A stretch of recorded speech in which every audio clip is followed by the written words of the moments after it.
All right, everybody. I'm assuming you all went and watched the deep dive that they announced and launched, uh, which I went and watched with everybody. It's good stuff. Obviously, a lot of exciting stuff coming on the pipeline for Starfield. Um, it's coming to PS5, Free Lanes update, ton of new content, all coming on April 7th, and the new Trackers Alliance content which dropped today.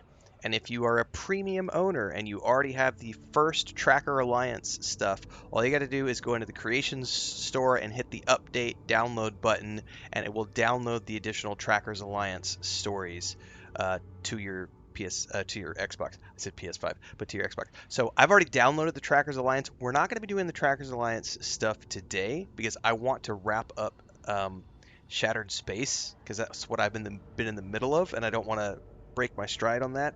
But I do have the Tracker Alliance content ready to go, and as soon as I get done with Shattered Space, we're going to be moving into doing the new Tracker Alliance content over the next couple of weeks while we wait for the big release. Once we get to April 7th, I will be doing a brand new from scratch playthrough on my PS5 Pro, which features all those cool new enhancements that I talked about in the PS5 video that we dropped shortly before I went live. Now today is going to be I'm going to play the game for a bit. I'm hopefully weather permitting. I've had power outages since yesterday afternoon. Um, so weather permitting, I'm going to play and answer questions from people if you have any questions for me about the content that we just saw that's coming in the pipeline, anything about my trip to Bethesda Game Studios. Shout out to Bethesda for bringing me in on March 11th to that special invite only event. And yeah, we're going to play some Starfield today. And then I'm going to go take a nap because I have been up since 1:30 in the morning because of the storms. And I got to deal with this little spastic kitty cat who is going crazy right now. Um, there is a lot more content coming out for my channel. The big video coming out tonight is my trip. Like a vlog video of my trip to Bethesda Game Studios is going to come out after we do the stream today. So you're going to want to stay tuned for that. So get your questions ready. Feel free to ask, and I will be continuing to publish new, fun, awesome news around Starfield and everything that's coming in the pipeline between now and April 7th. We got a lot of I've already done 2 videos that dropped before I did this stream. I got another video coming this afternoon, and I've got more videos coming out pretty much every day. We're going to be working on Starfield, and I'm going to be back to streaming Starfield on a pretty regular basis because I want to get to the new Tracker Alliance content and then get ready and prepped for the PS5 launch, and I'm going to play it there. I don't know if I need to put her out. Yeah, let me go put her outside before I start. Let me get loaded into the game before I do that. Otherwise, it might... Alright, be right back.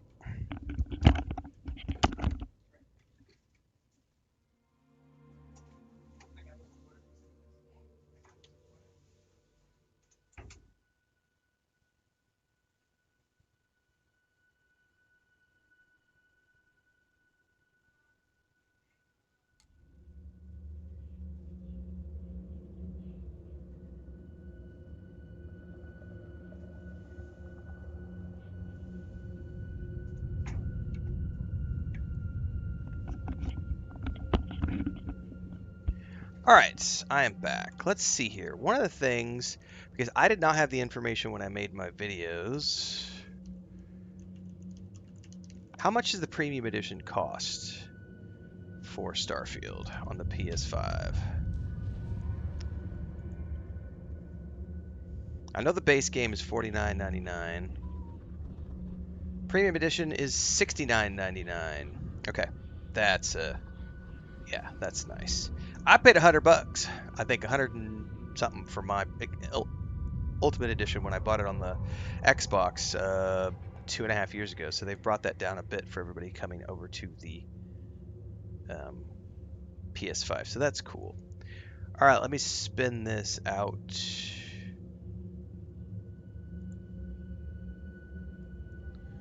And get caught up on chat.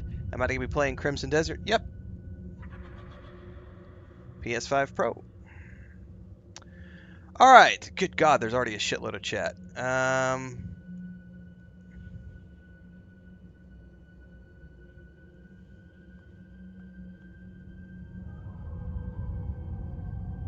April 7th can't come soon enough. I know, right?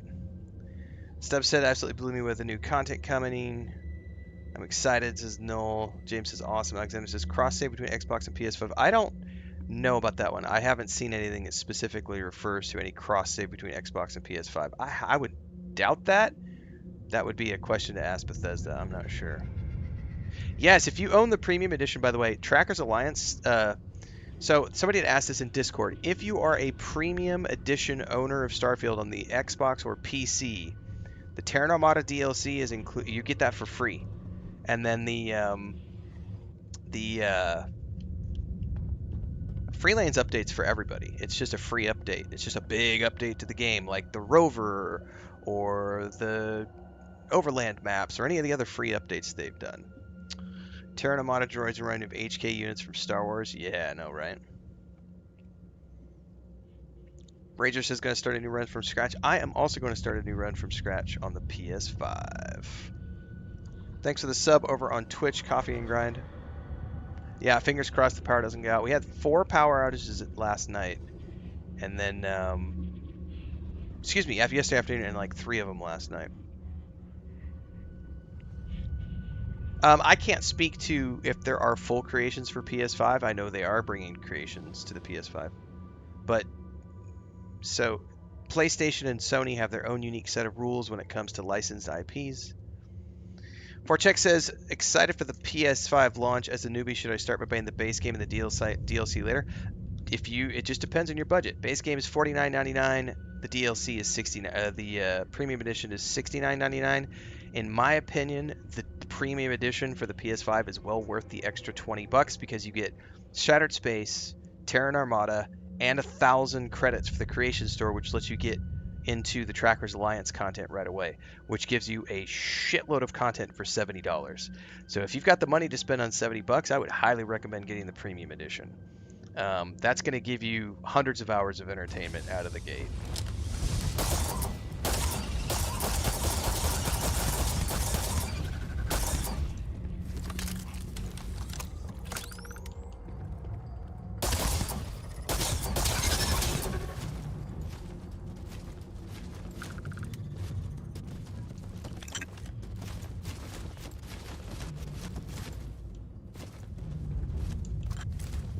Alright, do I have to find my way out of this whole cave? I'm assuming I have to work my way back out.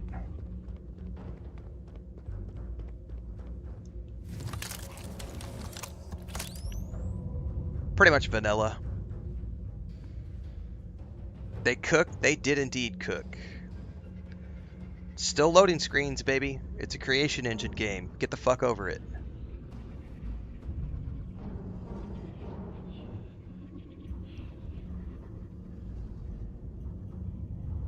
Oh, they got a huge voice acting cast for sure.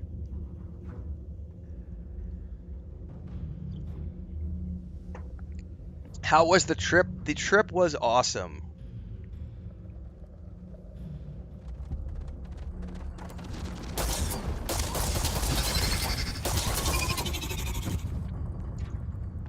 No, you misunderstood, Kinshuka. If you already own the Tracker Alliance content from before, then that Tracker Alliance update was free. So for example, I already owned the original Tracker Alliance content, so it was free for me.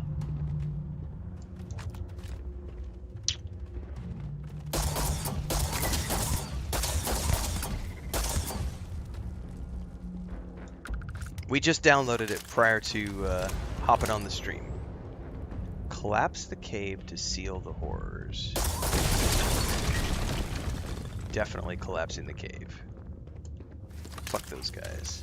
Did I play the new update? No, it was a hands-off update. We sat in the theater room and hung out with Tim Lamb while he played it live for us.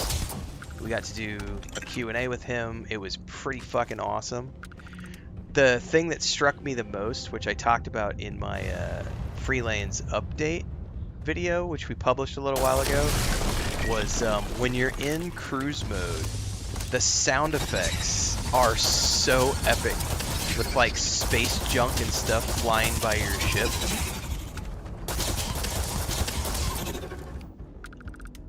It's so well done. Like it was really cool. And then I've never really cared for third person, but watching him fly around in third person was really cool in cruise mode. Not gonna lie, it was pretty awesome. I have no idea if the PS5 drop's gonna have a physical copy. You should check the PS5 store. I don't buy physical copies, so that's not something I pay attention to.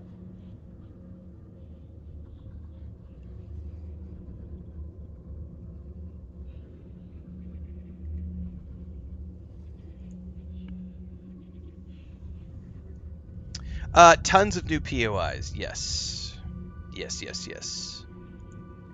And not just planetary POIs. So one of the things they showed off in the Free Lanes update. By the way, we're gonna go watch that presentation together here in a little bit. I wanted to get out of this cave first, and I wanted to play a little bit, just answer people's questions and stuff, and then we'll go watch that update. So, hang on, that was creepy. I gotta pay attention here.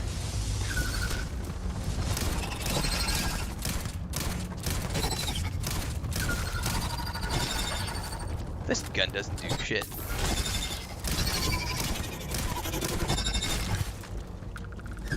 Oh, there's another one. Shit, I got a new achievement. That's pretty interesting, being so deep into the game and getting a new achievement. I don't know what it was for. What was I saying? Update, flying around.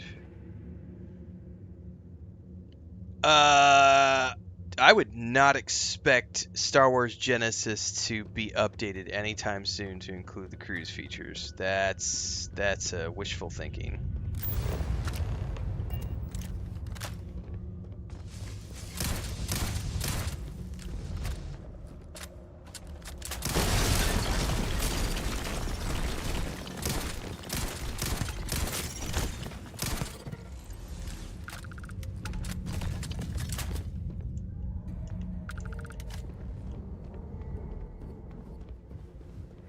Alright, let's see, get out of here. Anyway, what I was saying was we're going to go back and watch that video later on. Here in a bit. There was something I was talking about in relation to space travel, and I got sidetracked. Try not to die here.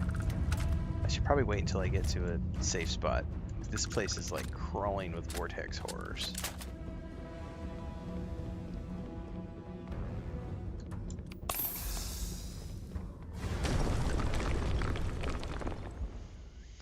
I can spell pretty much everything now. Embargo's down, so feel free to ask. I don't know that there's any specific...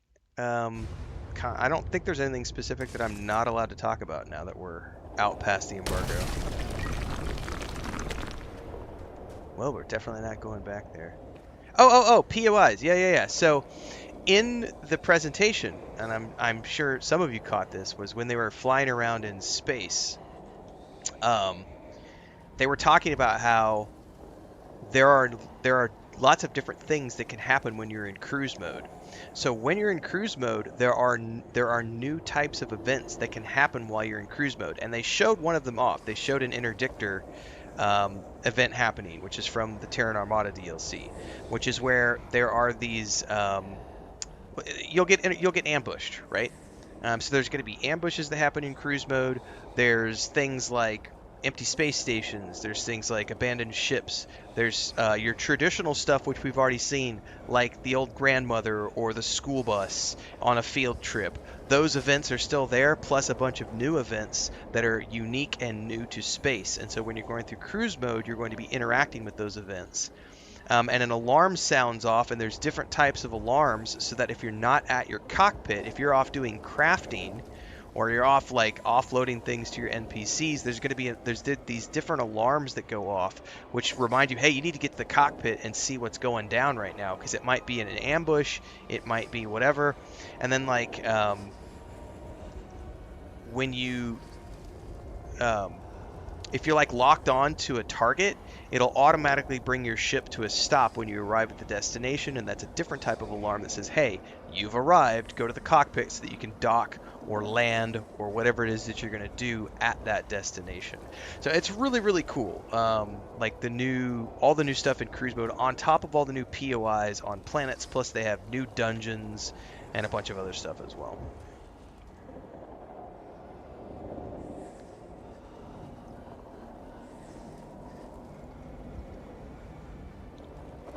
Haters are always going to hate.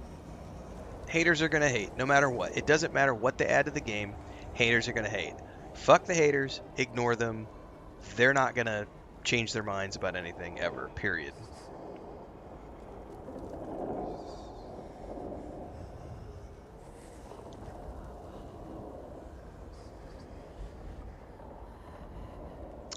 I was not made aware of, nor was I shown anything that would suggest that they have changed loading screens when going to planets, because this has never been a game about manually landing your ship and manually taking off your ship. It's just never been that game. So I was not shown anything, nor was I led to believe that that is a part of the update. I have no idea about new achievements. I would assume yes, because it's a DLC.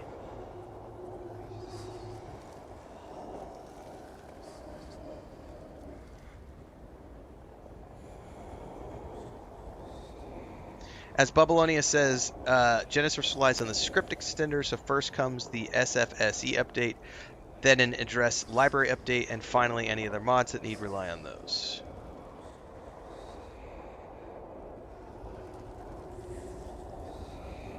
Thank you, Thorgan.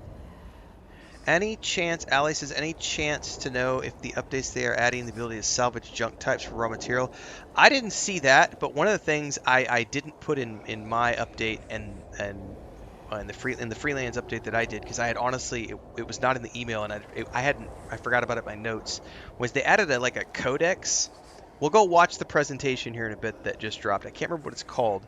I don't think they call it a codex, but basically now what happens is like you can search for you can search for like resources and it'll show you a list of planets where you can find those resources. You can also favorite planets now, so that you can quickly favorite your favorite planets and quickly get back to them and jump between them.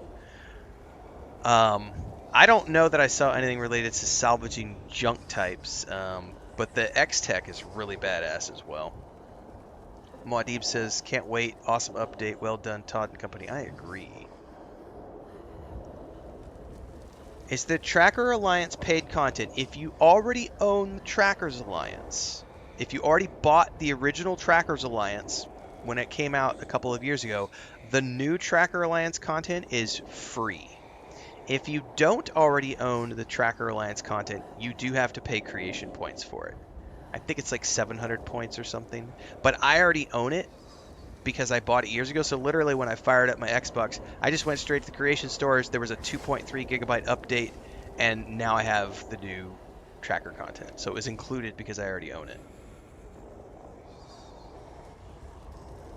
Gone. I hate it when this happens.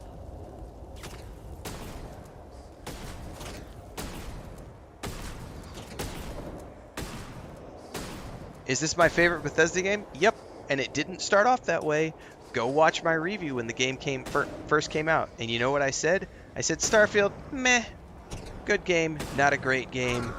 I enjoyed Cyberpunk 2077 at the time more than I enjoyed Starfield. And then over time with the updates, I have become, this game has become my favorite Bethesda game.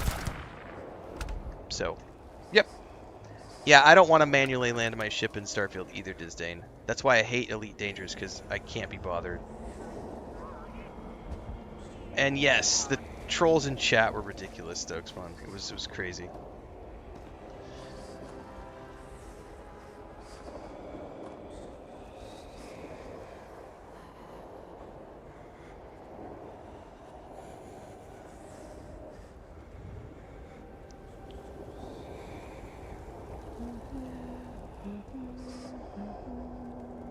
Yeah, the codex was a pretty big one.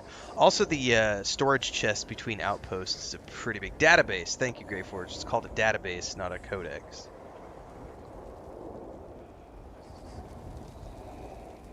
That's right, Heinrich. Oh yeah, the weapons tiers. So this is something that Tim Lamb didn't show off during the presentation they just gave, but I can confirm that it happens.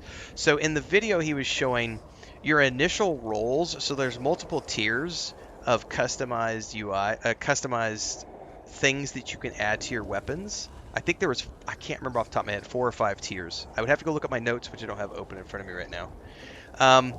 The first few tiers, basically you use X-Tech and credits, and you can re-roll. I think it's several times. You re-roll several times for each stat, trying to get the one that you want. If you don't get the one that you want within the first, I think it was 5 rolls. Don't quote me on that. I don't have my notes in front of me. I think it was, if you don't get it within the first 5 rolls, you can then choose from a list that are the tier 1 modifiers that you can add to your weapon. Once you've unlocked a tier 1 modifier, you then get access to the tier 2 modifier. Once you unlock the tier 2 modifier, you get access to a tier 3 modifier. Once you do a tier 3 modifier, you get access to a tier 4 modifier, and you can keep going down. And basically each time, the first few are RNG rolls, but there's a limit to how many you can roll before it just says, you know what, you didn't get the one you wanted, just pick one. And then the final one, if I remember correctly, was you just pick it. You get to, it's like the icing on the cake. You get to pick a really big, bad, super whammy update. So it allows you to take any weapon up to like the maximum tier. It's pretty fucking dope. It's not cheap because the X-Tech and the credits together, it's not a cheap upgrade system, but it's pretty cool. You can also do that. It's less. It's more limited for your spacesuits, but you can also, there's a similar system for your spacesuits.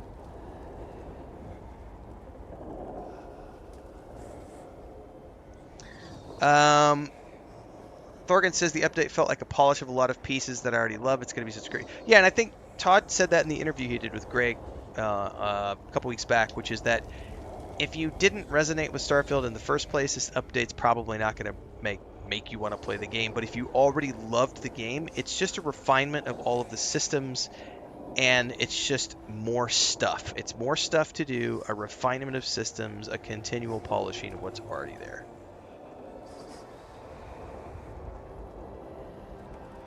I have no idea about any updates to mining.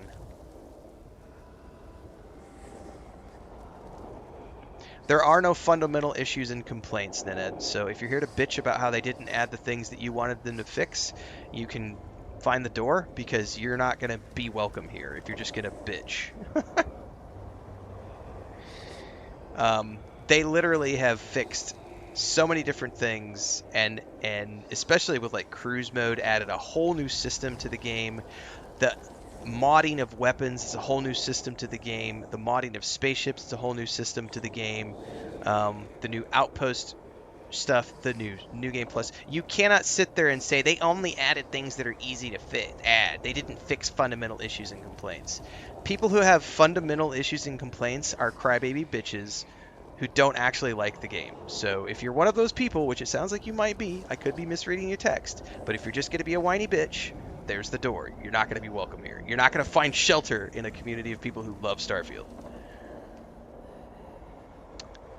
Korean Gamer says, do you know how much of a pain in the ass it is in Star Citizen when you've lost thruster control in multiple pieces? It's a chore landing, hoping you don't slap on there. Yes, that's why I don't like manually landing. I prefer automatic landing.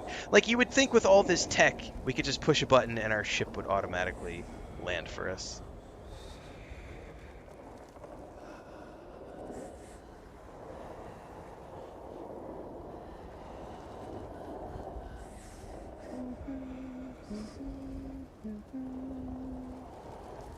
Yeah, the spammers screaming about ban Bethesda for DLSS 5. I know, right? Stupid idiots.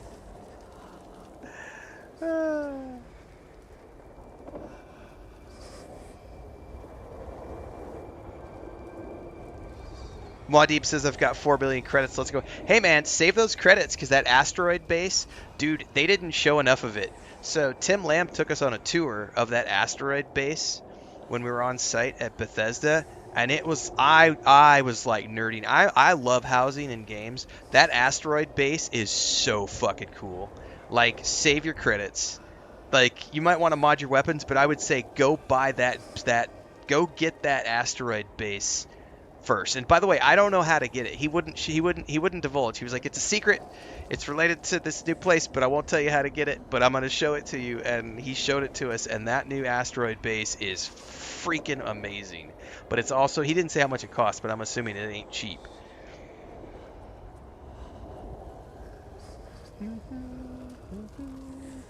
The new Terran Armada DLC is going to be included for premium owners, yes. And yes, you can use X-Tech to buff your ship systems as well. I have no clue about achievements. I also have no clue when the Terran Armada DLC is set. That was something that I don't think I think somebody asked that question, but it was not specifically answered in our event. Was at what point? It was kind of like, I think the answer they gave us was, you know how Shattered Space has a recommended level? It says like 35 plus. I think the answer was that the Terran Armada content will have a recommended sort of level, but they were saying it's kind of going to be obvious where it is so that you can avoid it if you're too low level.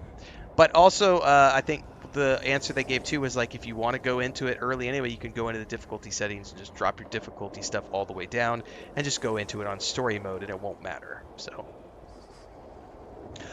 Terran Armada weapons, Terran Armada ships. Oh god, the ships are so, but also the weapons, because it's like, it looks a lot like Destiny 2 style, you know, like real life weapons and stuff.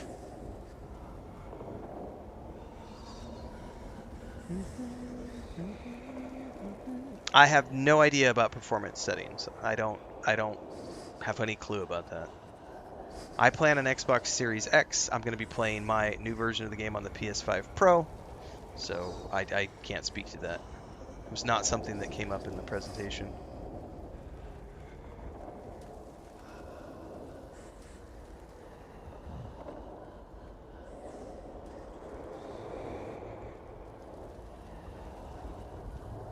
Correct. The fact that cruise mode exists goes against the didn't address complaints narrative. That was a huge thing that people had pushed on, and they added also no lack of POIs. They added a ton of new POIs. That's directly addressing complaints. So those sort of trolls can fuck off.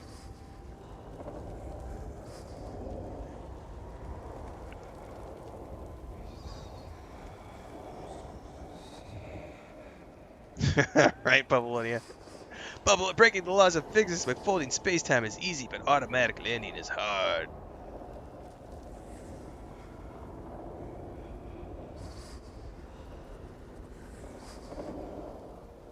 It's a base, so I would assume you'll be able to station your companions there. It's a home, so.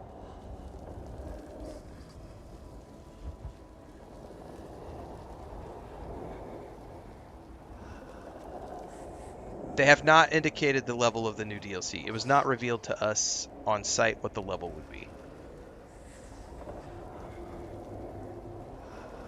Alright, I think I finally caught up on chat. Where's my vehicle? Oh, damn it. Hit the wrong button.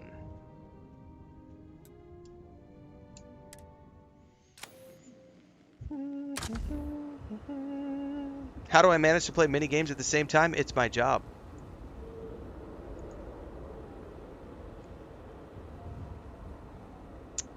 Do we know if the new POIs are part of the Radiant POIs or if they're handcrafted? There's many different types. So there's handcrafted stuff, and there's also procedural stuff.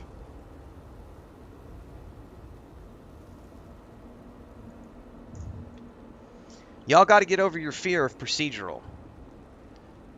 That is part of the way this game and pretty much every game in the modern era is made.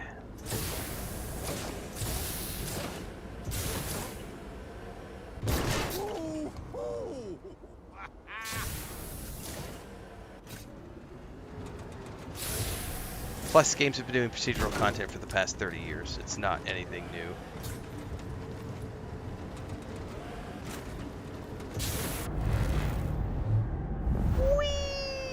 I didn't realize you could jump that high with those, Oh, I'm gonna miss it.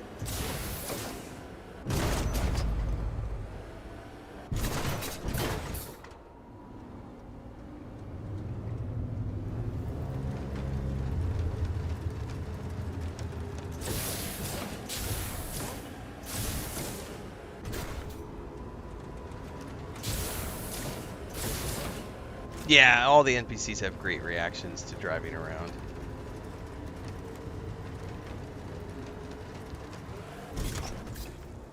Life nosedive. Hey, you might want this. No, I don't want it, Barrett. What I want to do is figure out how to get my rover back up over there. Did I call boss? Like a boss! Here, let's just land right here and wait. The incursion system, yeah, it's going to be pretty cool. Especially, like he said, because some of the... So, some of the incursions will block your grav drive, so you can't warp out of the system. So you're literally stuck in the system until you go deal with the incursion. And so you'll have to use your, you have to use your new cruise mode to get to the incursion to be able to take care of it. Just gonna sit here and go over my daily affirmations.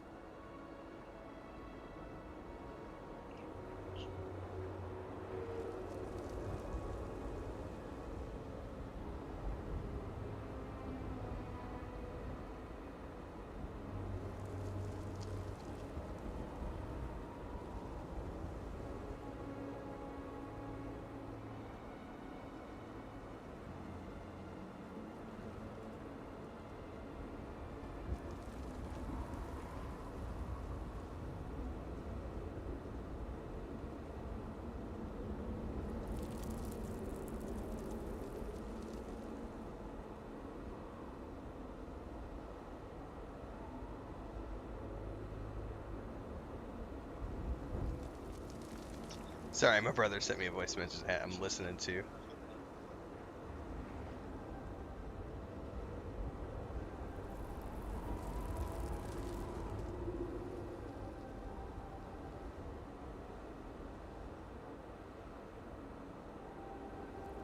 Yeah, like procedural generation has like been a part of the Elder Scrolls for a long time since Daggerfall. Like it's just a I think every game they've ever done has been a mixture of procedural, radiant, and handcrafted.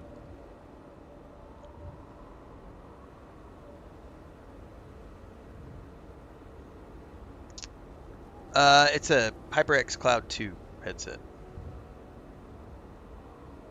Do you have to start over to enjoy the new content, the DLC? Nope.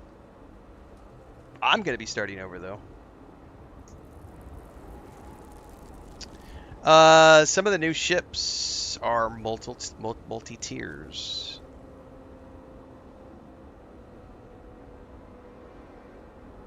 Yeah, we just downloaded the new Tracker Alliance stuff. I'm not going to start it today. Because I'm too busy. I want to finish up Shattered Space before I start on the new Tracker Alliance stuff. So since we're midway through this, we're going to be spending the next couple of weeks, or however long it takes us, just getting through the new... We're going to get through Shattered Space so I can finish up my playthrough of this DLC. I'm not trying to do a completionist version of this. We're just doing the main storyline.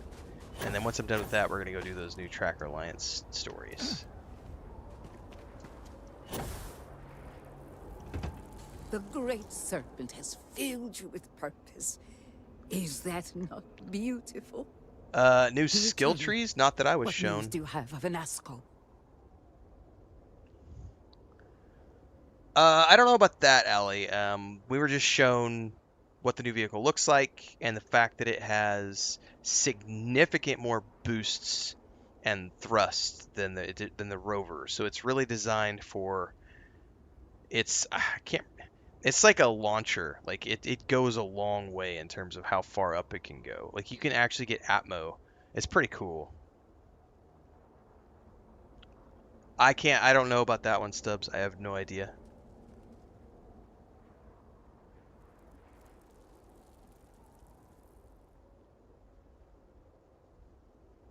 Was the Terran Armada ever mentioned in the vanilla game? It I is don't wise to know. think before speaking. Then my vision did not betray Moon me. Jumper is what it's called. Well, it would seem I owe you an apology, sister. There is no need, brother. Your skepticism only strengthens us. As you say. But, to the matter at hand, did Anasco mention anything that could aid us in his extraction?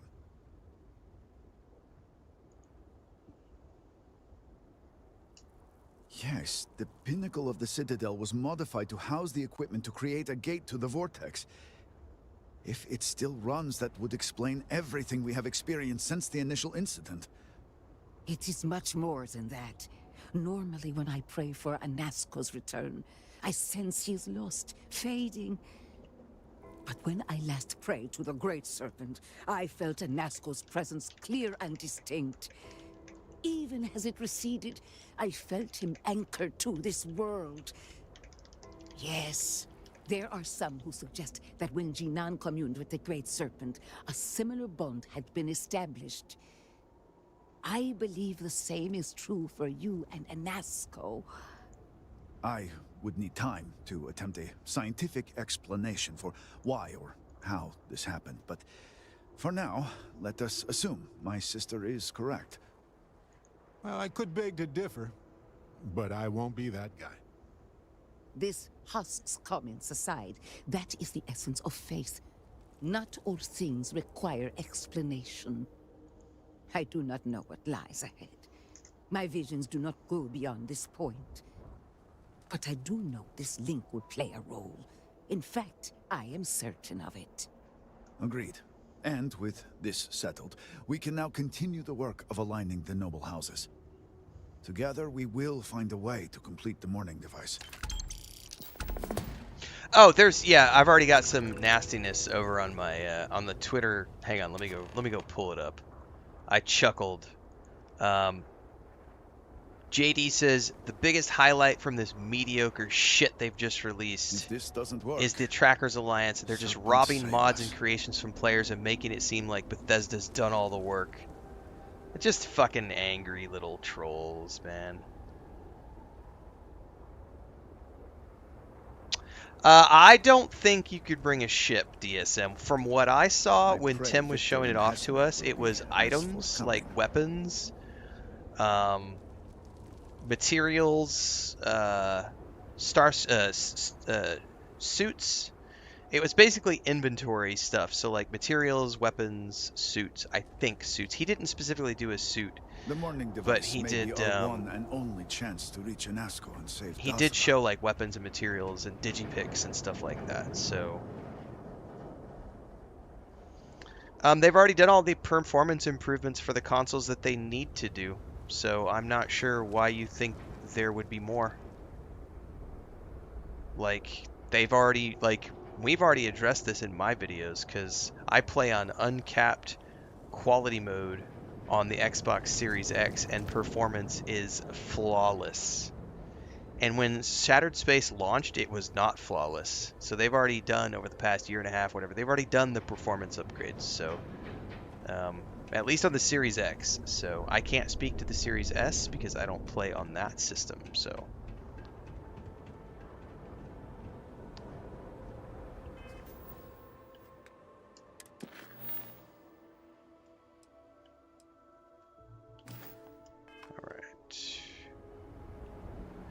Well, he's an ally. That's part of the storyline, so I'm not sure where that will go. Let's see here. Day's going good. We already answered the POI question earlier in the stream, and there's already a video up on my YouTube channel talking about the Free Lanes update, which covers the POI stuff in greater detail. If you're on a Series S, I can't speak to that, so yeah, sorry. That one's closer. Yeah, and the fact that you can take stuff through the Unity is a pretty big deal. Like you can spend a lot of time customizing your weapons and armor, and then take it with you.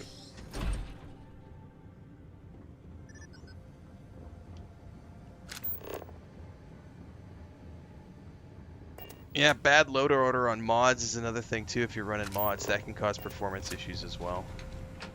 This is foolish, Brother. Victor. The High Council needs access to the power grid if we hope to restore the city. Your inability to provide a legitimate excuse for denying them will only last so long. Victoria is right.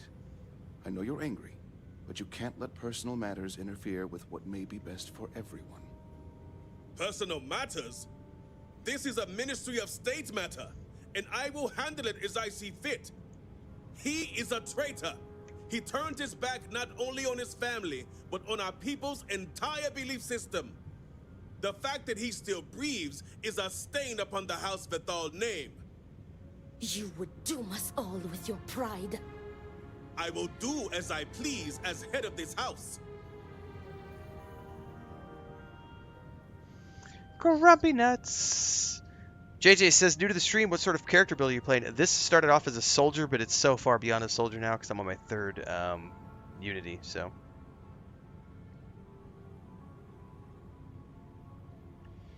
I challenge anyone who critiques Emil as a writer to show me their published works. Please drop in the Discord. You can't do it in my YouTube or Twitch streams. You can't do it in my live streams. We're live on YouTube, Twitch, Kick, and TikTok. But you can go over to my YouTube, or excuse me, over to my Discord channel. Drop links to your published body of work. If you say things like Emil sucks as a writer, Emil could improve as a writer, I just want Emil to be a better writer, I want him to do... Please share with us your published library of works. If you don't have a published body of works, shut the fuck up. I was hoping I was incorrect. It's that simple. I really liked Kaplan coming out during the interview they were doing the other day where he's talking about his new Western game coming out, aka Kaplan from Blizzard, Overwatch, World of Warcraft. And he literally sat and told people, if you have no intention of playing these games and all you ever do is just shut the fuck up. Shut the fuck up. Shut the fuck up about games you're never going to play. Shut the fuck up about games you hate. Shut the fuck up. And I'm like, yeah, buddy! Anyway, my Discord is open. If you have a published body of works and you want to criticize someone as a writer, please show us your body of work as a writer, which allows you to critique in such a manner. And if you criticize game development and game developers, please also share in our Discord your published credentials as a game developer, which will allow you such authority to critique in a manner which you think is authoritative. I'll wait. Yeah, all the people in chat wanting him to get fired. It's just like, y'all are just crazy people.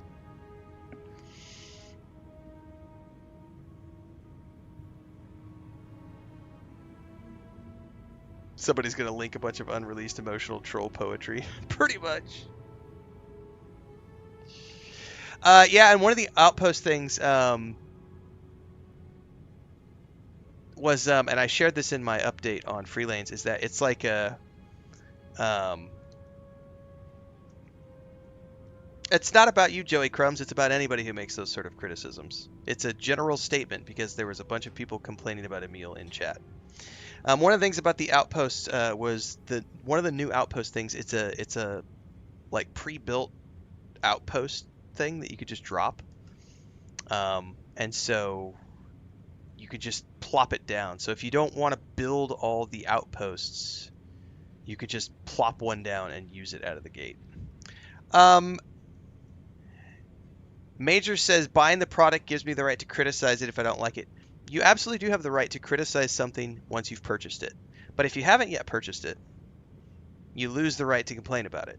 And second of all, just because you have the right to criticize it after you've purchased it doesn't mean that your critiques are worth anything.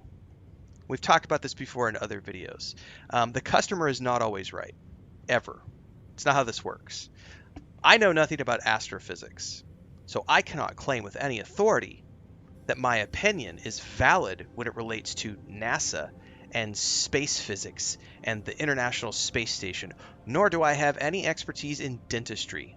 I might not like the way a dentist worked on my tooth, but I cannot claim with any authority that the way he did things was correct or not. I just maybe didn't like his methods, his bedside manner, my jaw hurt afterwards. There could be a billion different things. But I have no authority in the space of dentistry to critique the dentist on his dentistry. So I, in the realms of physics and dentistry, shut the fuck up and sit down, because I don't have the authority to speak on those spaces. Now, I could buy a book and read the book and say, I didn't really care for that book. And that's as far as it can go. But I have no authority to tell the writer, you should have done this. It would have been better had you done this. Why didn't you do this? No, no, no. That's different. That's no longer saying, I didn't like this. That's saying, I know better than the writer. And that's the difference.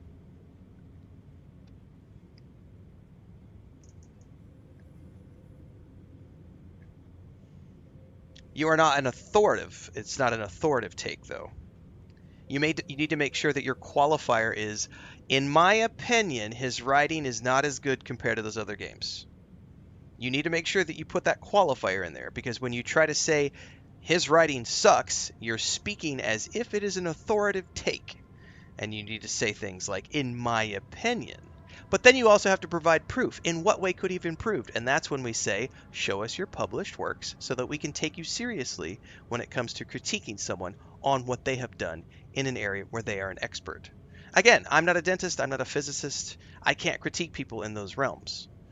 I can say I don't like the color of the International Space Station, but I can't speak to the authority of what it takes to become an astronaut, or how to put things together, or why did they use that color of paint. Maybe there's a scientific reason why they used that color of paint. Maybe there's a scientific reason why they used that type of material. I don't know, because I'm not an authority in that space. It's not hard. You got to have an actual experience in the field to be able for your opinion to be considered valid. That's the big distinction. A lot of people think that just because they have an opinion, it means something. It doesn't. It's invalid unless you have the experience to back it up. Being a customer does not make your opinion valid. It just means you bought something. The cruise mode is not between star systems, not that I've seen. It even says in the stuff it's planetary. You still need a grab jump to go between systems. And specifically, if you look at the Terran Armada stuff that they were showing off today, there are incursions which will block your grav drive from being used, and you can only then leave the system by using your cruise mode to go take out the interdiction and free up the grav drive to then be used. Anyway, I'm done arguing with people on that point because you're wasting space, so move on. We've already covered this on lots of YouTube videos already. Draken says there's a ton of discourse of the Trackers Alliance stuff. Haven't seen any yet. Bubblini says social channels belong to their creators and communities. If you go to the barbecue and loudly yell, I hate barbecue, people are likely going to show you the door. Major Kizzle, I don't care who you are. I don't give a fuck about your opinion. This is my channel, my rules. I absolutely want an echo chamber here. I am not a debate channel. This is not a Reddit thread where you are free to say whatever the fuck you want. The fact that you seem to think that means that you should probably find the door, use it, and let yourself out. If you don't like it and you don't play it, then what the fuck are you doing here? Get the fuck out of my channel. Like, it's that simple. Like, I don't have any patience for crybaby bitches who are going to complain about the games I play or the way that I run my channel. So there's the door. You do not belong here. Serpent's Embrace. I am Vindicator Renfail, here to assist however I can. So you are Anasco's chosen. Is this not Yeah, the he literally opportunity just you've proved been Bubbalinia's looking for, post. brother? Exactly. If you A yell at the third barbecue party that you hate capable of barbecue, finding Varric. the whole crowd is going to tell you to get Yes, you fucked. said so yourself. Get out. Someone See ya. with no loyalties to speak of. And if he's become promised, truly his arrival Put is it on a more than t-shirt. coincidence. Serpent, give me strength. You both speak true. Perhaps I have reacted in haste. Tell me, Vindicator, are you well practiced in discretion? Sure. For 1,000 credits, you can have all the discretion you want. Jesus. Yes, of course. I hope your word is good as well. My son, Varric, has left. Essentially, he has abandoned his post. And not only did he turn his back on his house, but the great serpent as well. He is a traitor and must be dealt with as such. Victor, surely you don't mean it. He does, Luther. He is allowing his fervent pride and anger to cloud his judgment. What my brother is trying to say is that he wishes his own son dead.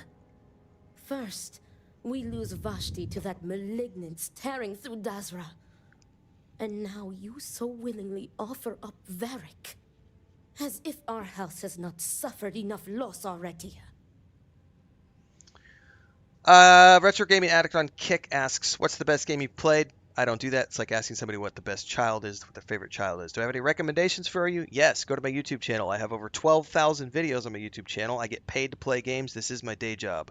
I play a shitload of RPGs, but I also play racing games and puzzle games and walking simulators and crafting survival simulators. I play games. We play all sorts of games. Everything in between the streams happens on YouTube. I'm always live on YouTube, Twitch, Kick, and TikTok. 4 different places every single time. We do 5 a.m. in the morning, every single morning for 3 to 4 hours, and then we come back in the afternoon and do it all over again. But everything in between the streams happens on YouTube. I also do movie reviews, TV show reviews, game guides, all that kind of stuff as well. So go to the YouTube channel, look at the playlists.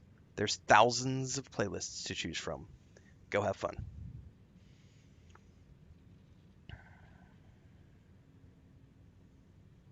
Are the Terran group like the Borg? Well, they are definitely AI sort of based. There's definitely some AI robot stuff happening there.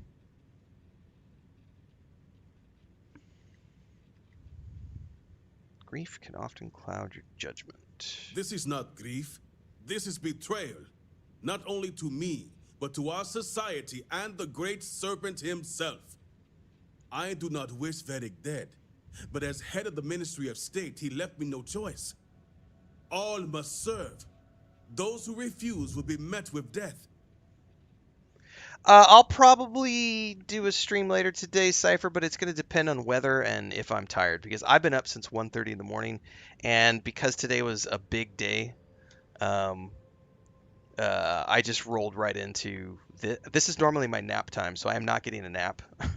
So it's going to depend on how I feel later. We might not do an afternoon stream today, but if we do an afternoon stream today, we'll be back for more Greedfall 2. And since we have wrapped up Solasta 2, for the next few days, we're going to be doing Starfield in the mornings and Greedfall 2 in the afternoons. And then we start Crimson Desert on Thursday or Friday or whatever it is, and then it's going to be Crimson Desert and Greedfall until I finish one of those two, and then Starfield will be in between there from time to time until we get wrapped up with one of those two games. And then on April 7th, we will be starting a brand new Starfield playthrough on the PS5 Pro. Since I went to the studio to see everything, what am I most hyped for? Well, so I got to see not only, and I have more videos coming out about this stuff. Let me get past this guy's dialogue really quick, and then I will answer your question, Draken, because otherwise this guy's going to sit here and bark at me every few minutes. Hang on a second. Exceptions show weakness, and we cannot afford to show weakness at a time like this. We have done the same for less. You act as if death is the only answer. What about forgiveness? I will not risk the Ministry's authority on the actions of my own son, even if he is my chosen heir. If the High Council wants my cooperation, I need you to find Varric and carry out his sentence. And I would ask you to spare him. My brother is acting under impulse, not reason. I have never been more clear. Speak against me one more time, and you will regret it. What a douche. Varric has a signet ring with House Vithal's family crest. Bring it to me as proof of death. Only then will I grant you access to the power grid. There must be another way. There is no other way. The Ministry of State must uphold order. I recommend you start by speaking to patrons of the Herald's Rest. Some of Varric's associates there may know where he went. Copy that. Vindicator? Oh, he didn't actually finish the dialogue. Hold up. As I was saying, Vedic has a signet. Only Yes, yes, yes, yes, yes. there is no other. I recommend you start some of Vedic's, Okay. but keep in You mind. already told me this. I'll use my best discretion when the time comes. See to it you do. All anyone needs to know is that you are looking for Vedic for personal reasons. I will not risk word of his disappearance getting out before I can say the situation has been handled.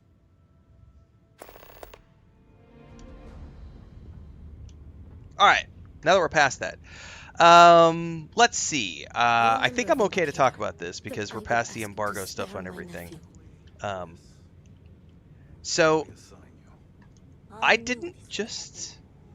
It was a Starfield event, but we also John was there, the creative director from Fallout 76, and there was a special Fallout 76 presentation that was really really cool. And I'll be talking about that later on. There's some juicy details about what's coming down the pipeline for Fallout 76, and something that I was really excited, and I'm waiting to hear back if I can get access to it or not. But there was a slide that was shared during the presentation which showed off all of the major updates, all the tentpole ups. So there have been 66 free updates to Fallout 76 since it went live, right?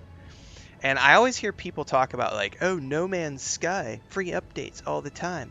Bethesda always charges for their updates, but No Man's Sky can do no wrong. Hello Games is always giving free updates to No Man's Sky.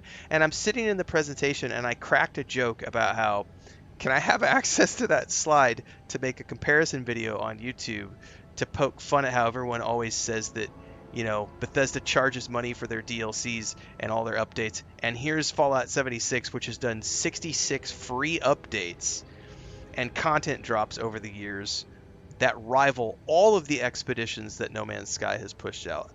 And it was just really funny. And then also, when we went to dinner, I just had some. John's a pretty cool dude. The creative director of Fallout 76.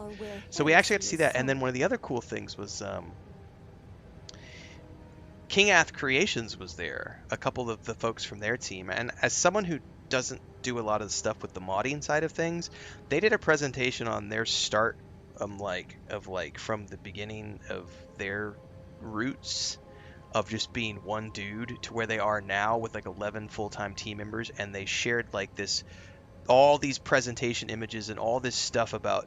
So it was this presentation on the future of the creations program and what a full-time team can do, and how a full-time team can go from just being one or two people to a team of people making creations full-time through the creations store for Elder Scrolls, Fallout games, and Starfield games, and work alongside Bethesda to make really cool DLC quality content. And share in that with profit sharing and everything else. It was a pretty cool, it opened my eyes to a lot of things, and it was a really, really cool presentation to see some of the behind the scenes details on like the creation of like Sim Settlement 1, Sim Settlements 2, neither of which I've played. I've only ever played part of Watchtower, and then of course the At Hell's Gate DLC, but I've not played any of their other stuff. So it was a really cool. So, you know, it was primarily a Starfield event, but we also got to see some other stuff. So in terms of, somebody asked the question, where did it go? What am I most hyped for? Obviously, I'm hyped for Starfield, but I can also say that the future of Fallout 76 is fucking dope. Like, I'm not actively playing it right now because we did a big playthrough November, December, and January, and then I moved on to do other things. But I am a really big fan of Fallout 76 already, and then that presentation and just, you know, getting to see sort of how that game has evolved, because I didn't start when it started. I played it much later in its life cycle. But then also to see what's coming down the pipeline for Fallout 76 was like, okay, I need to go back and play more 76, but also,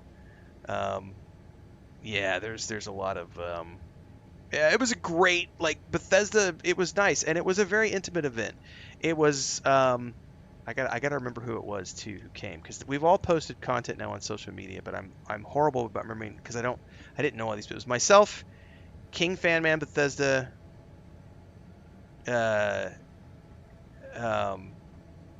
DJ, Morticimal Gaming, Juicehead, and God, Jax is his name, I think. In terms of the content creators, and there were 6 content creators who were there, and then there was some press like Greg Miller and a few other people who were from press. So it was a really intimate event, and there's a video I've got coming out later today. Yeah, JV. What is his name? I forget his name now. I'm horrible with names. I'm really bad with names, especially when I've only met people one time. It'll take me a little while. Jackson, I think is his name.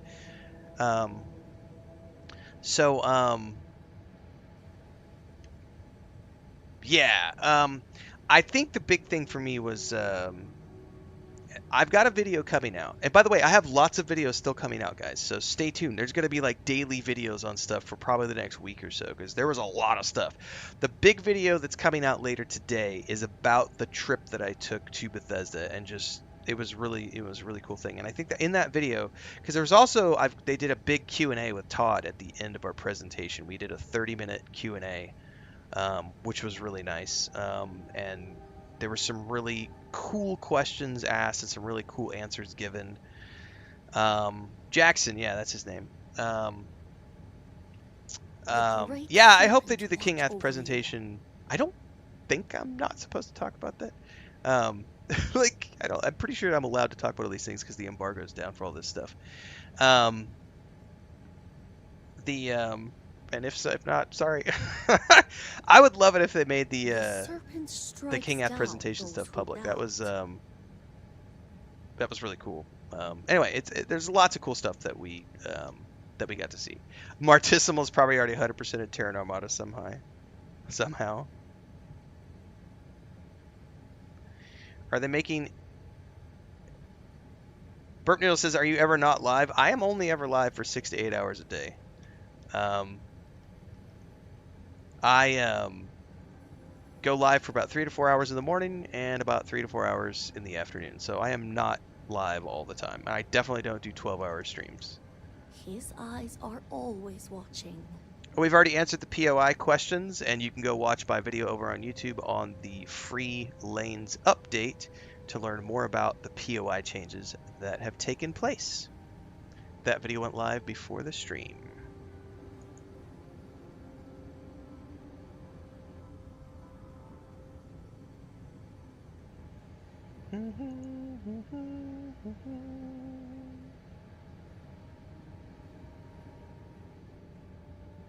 No, I'm good. It says the embargo for this event in general and all assets, so we're good to go. So yeah, it was a Starfield event, but I got to see a Fallout 76 presentation and a Creations presentation and some really cool stuff. It was just basically, and hopefully they'll make that available to the public, because the presentation that King Ath gave was really, really cool. And I think, so this goes back to somebody asking me about what am I most excited about, okay? So obviously I'm excited about the future of Starfield in general because I like the game and I like science fiction, right? But I can also say that as someone who didn't understand, I did not understand how powerful Creations were, and just how, like, they did a, I can't remember because I didn't take notes during this portion. There was a, when I can't remember the name of the guy too. He was the Bethesda guy who's the head of Creations, right? He was showcasing like how many hundreds of millions of creations have been created across Fallout games, Elder Scrolls games, and Starfield. And the fact that Starfield is just getting started, and it's already had like 150 plus million mods made for it, and it's only 2.5 years into its life cycle. And then you look at like Fallout and these other games which have had 10, 15, 20 years to have hundreds of millions of additional mods created for those games, and downloads and everything else. It's really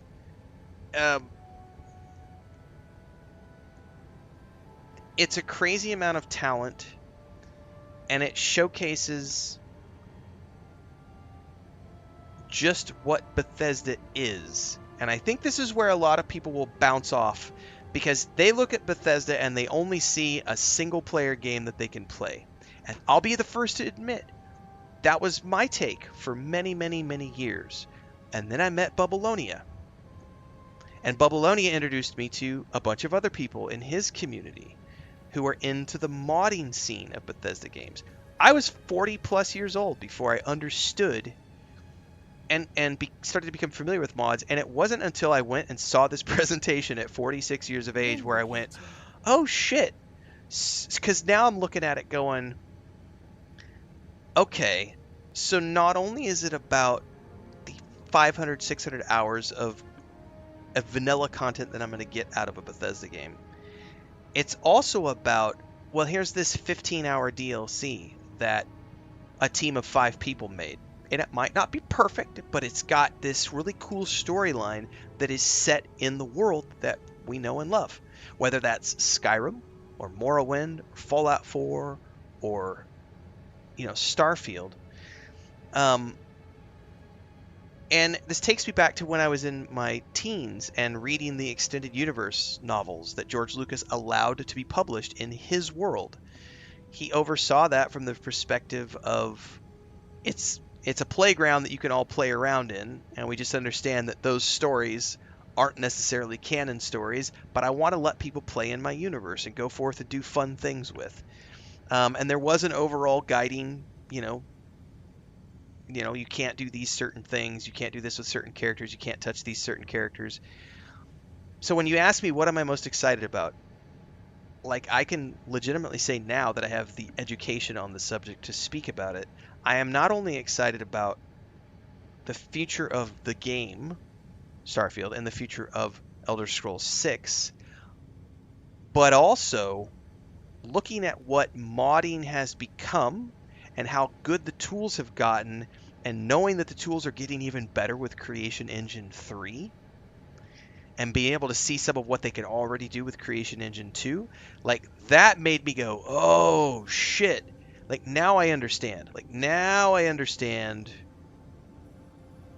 This other side of Bethesda that I didn't get before that.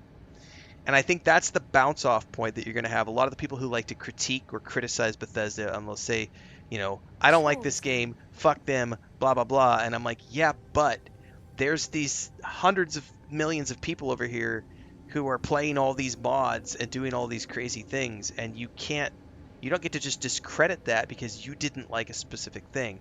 And it's not about, like, when you have somebody say something stupid like, oh, they just rely on modders to fix the game. That's not what we're talking about. We're talking about people who create original content, like the Bard's College, like At Hell's Gate, Sims Settlement 1 and 2, Watchtower. Obviously, those are all King apps because those are the only ones I know. I don't know enough about the modding scene to be able to speak on all of the talented people out there. But I do know that I walked away from that event going, okay. So it's not just about, the single player experience that I'm going to get out of Starfield or the next Elder Scrolls game, right? It's also about what these other people are going to be adding to the game, which is going to add enhanced value and continue to get to the point where that we can make DLC level, creations, which we already have gotten in many cases.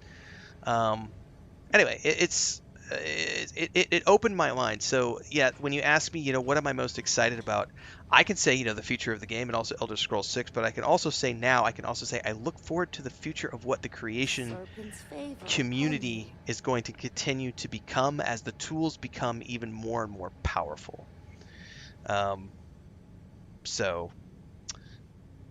No, copyright stuff is that's something different. We're not talking about people who create Star Wars and Star Trek, and we're not talking about conversion mods. We're talking about how people who create content that fits within the theme of the game. So, the Bard's College in Skyrim.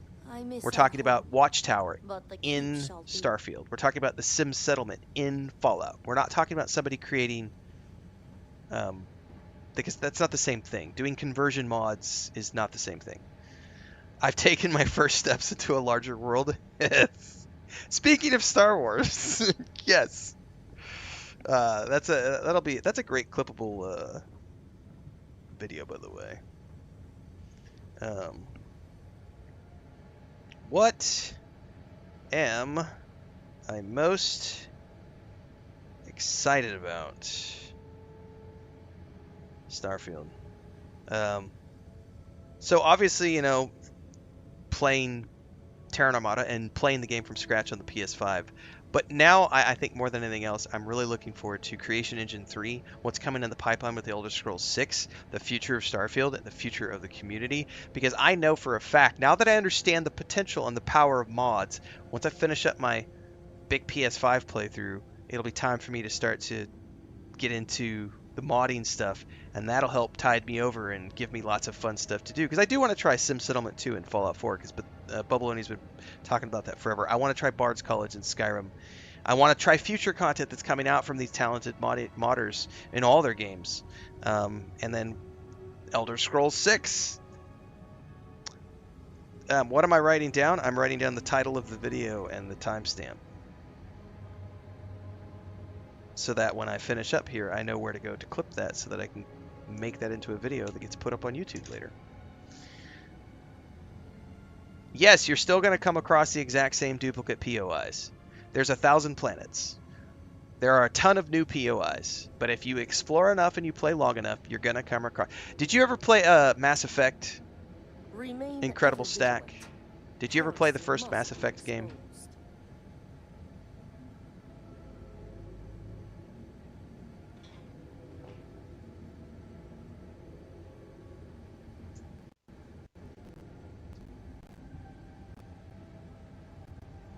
Hang on, guys. Power just flipped out.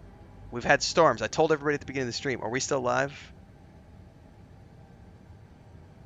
I think my UPS saved me right there because my modems and everything are plugged into it.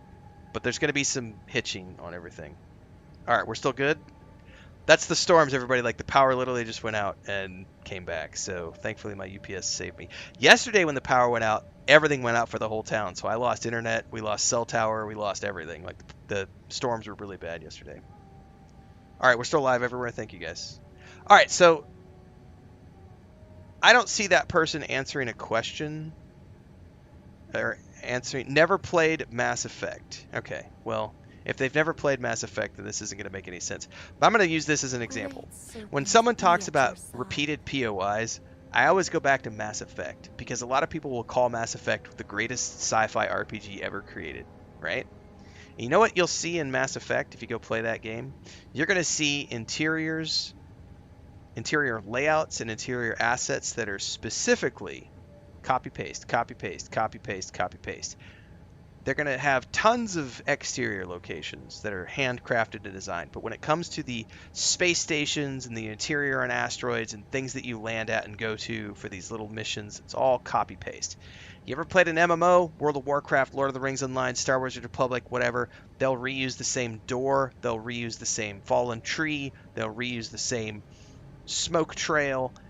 Games reuse assets. That's the nature of game development. So, are you going to see the same assets, the same POIs, the same locations? Sure, when you play the game long enough. Any game that you play long enough, you're going to see repeat assets being reused. Grass is grass, trees are trees, bushes are bushes. Did they add more POIs to the game? They absolutely did. I have a video up on the Free Lanes update, and we showcase with videos a lot of the new POIs. The presentation they just did earlier today also showed off some of those new POIs. So are there new POIs? Yep. Are there new events? Yep. New things in space? Yep. Are you still going to see repeat? Abso-fucking-lutely. If you play the game for more than 50 hours, you're going to see the same types of things crop up from time to time, just as you will in every fucking video game you will ever play, from all the way back in the 80s, all the way up until now. Because game companies reuse assets. That's called game dev. You know, a lot of people will complain about how the animations in the last 4 Assassin's Creed games look exactly the same. Duh! Because they're using the same fucking rigging. Why would I go spend $150 million to build a brand new animation rigging system when I already have one that works and I can just copy and paste it over to the new game? Duh. Like, but it's the same tuck and roll animation from the 3 games ago.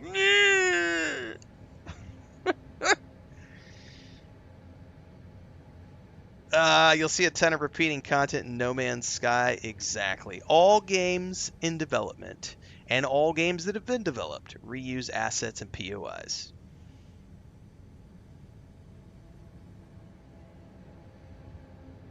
It's called game dev. And if you'd ever built the game, you would know it.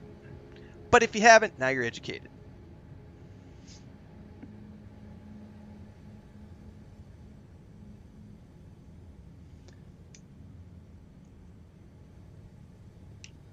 No Man's Sky has even more than repeating content than Starfield. I think it does.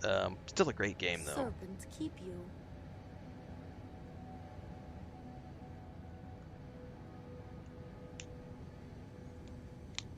You can already build massive ships in the game. You've already been able to build massive ships in Starfield since the very beginning of the game.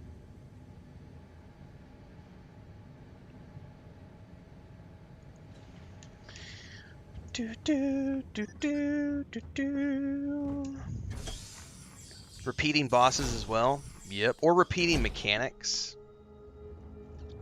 Metal Turtle says that they're gonna be a new DLC. You should go to my YouTube channel, because we already published the information about the DLC and the update and other stuff. And we got another video coming out later today. Would an Elder Scrolls 6 mod be a total conversion?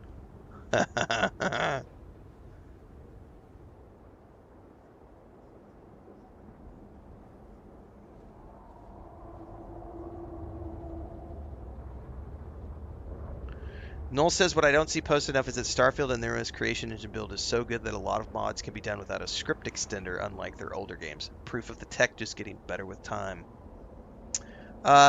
You're very intrigued to try this if the PS5 release is true. It's confirmed. Like, it was confirmed an hour ago? Yeah, it was confirmed like 2 hours ago. Like, the PS5 release was confirmed like 2 hours ago. I've already published my article on it. They already did the announcement. It went up on the PS5 store. You can go get the base edition or the premium edition right now.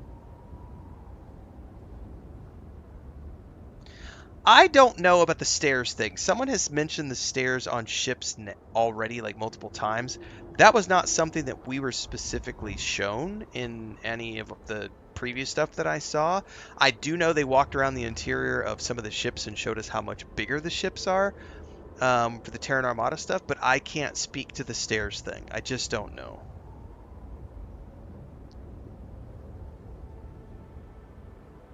Yes, Great Cat. We're in the same boat, yeah. We've been around long enough that I used to have to imagine things when I played MUDs and games like Zork, where there were no graphics and it was just text. And we had to use our imagination to picture what it actually looked like. Every single animation should be unique, says Disdain. Never reused, made from scratch with zero mocap. Sarcasm on.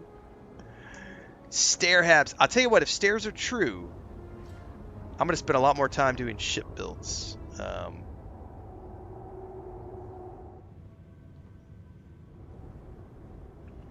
Jerry Crumb says, No Man's Sky has the exact same trading outpost, the exact same abandoned building, the exact same space station, the exact same space fighter encounter in every single system. Starfield already has way more variety than No Man's Sky, and yet I still love both games to get the space game thing differently. They aren't two slices of the same pie, they are two different pies to enjoy. Yeah, I mean, that's a perfect example of, like, every time you go to the anomaly, it's the same exact thing every single time. And while the space stations might look a little bit different on the exterior, it's always the exact same interior layout. The NPCs are in the exact same place. Like, it very much features procedural generation for planets, but in terms of space stations and bases, it's the exact same thing every single time. And yet you'll never see anybody criticizing No Man's Sky for POI copy pasting the same way you'll do it for Bethesda, right? You won't see that happen because the crowd who complains about that shit only complains about it for Bethesda games. They don't complain about it for other games. They don't complain about it for Mass Effect. God forbid you attack Mass Effect to talk about how bad the copy paste was in that game. But they won't talk about it for like No Man's Sky. It's like, no, it's just a Bethesda thing. And it's like, bitch, please. Everybody does copy paste POIs.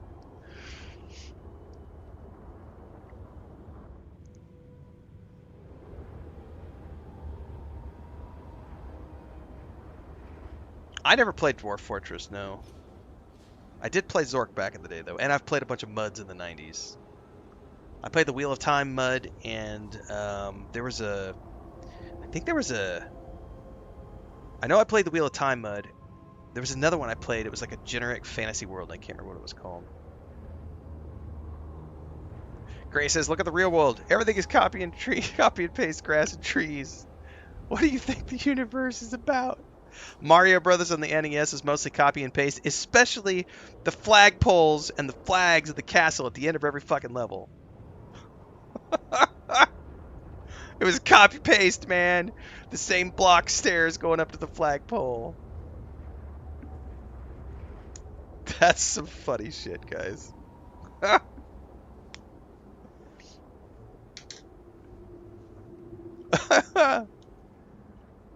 Oh my goodness.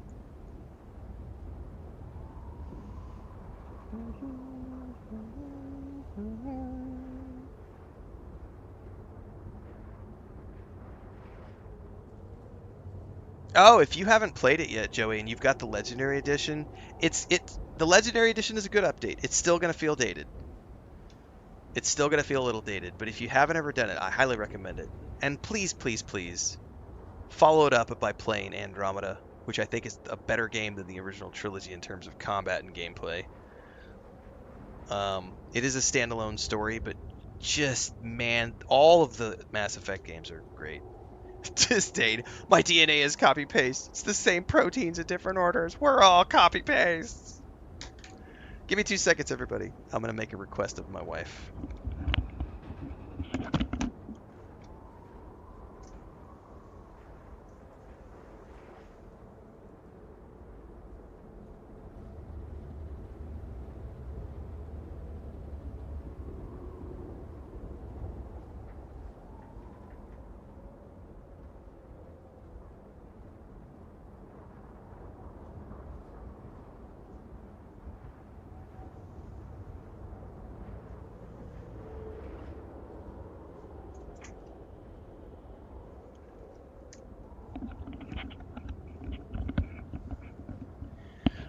Yeah, so my schedule got a little shifted around because of the announcement. It was so funny because when we were sitting on, when we were at the event, like, I didn't have anything scheduled for early April. I knew that I was going to be doing Crimson Desert for the last part of March. The only thing I've got in April is around, I think the 14th is Returnal, and then the 28th is the DLC for Diablo 4, and then Soros on the PS5. So I knew the end of April was going to be really busy, middle of April slightly busy, but I didn't have anything for early April, so I knew I was going to play some more Diablo 4, and I was kind of casting around for what I was going to do, but now I know what I'm doing for early April. We're going all in on a new Starfield playthrough on the PS5, and because the PS5 Pro has some enhanced graphics things, I'm really looking forward to testing those out.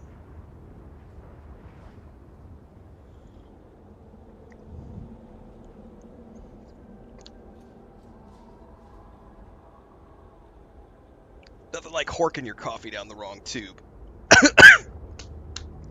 Yeah, buddy.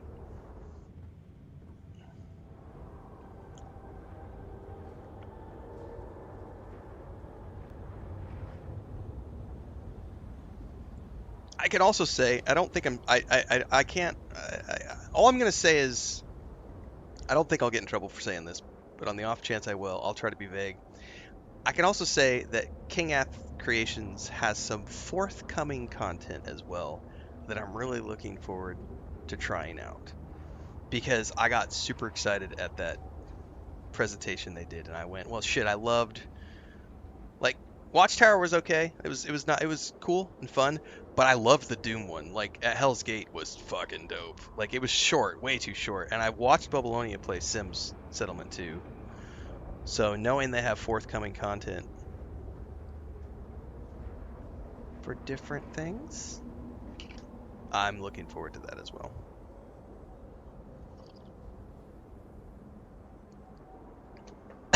Yeah, horking coffee's probably not a good idea.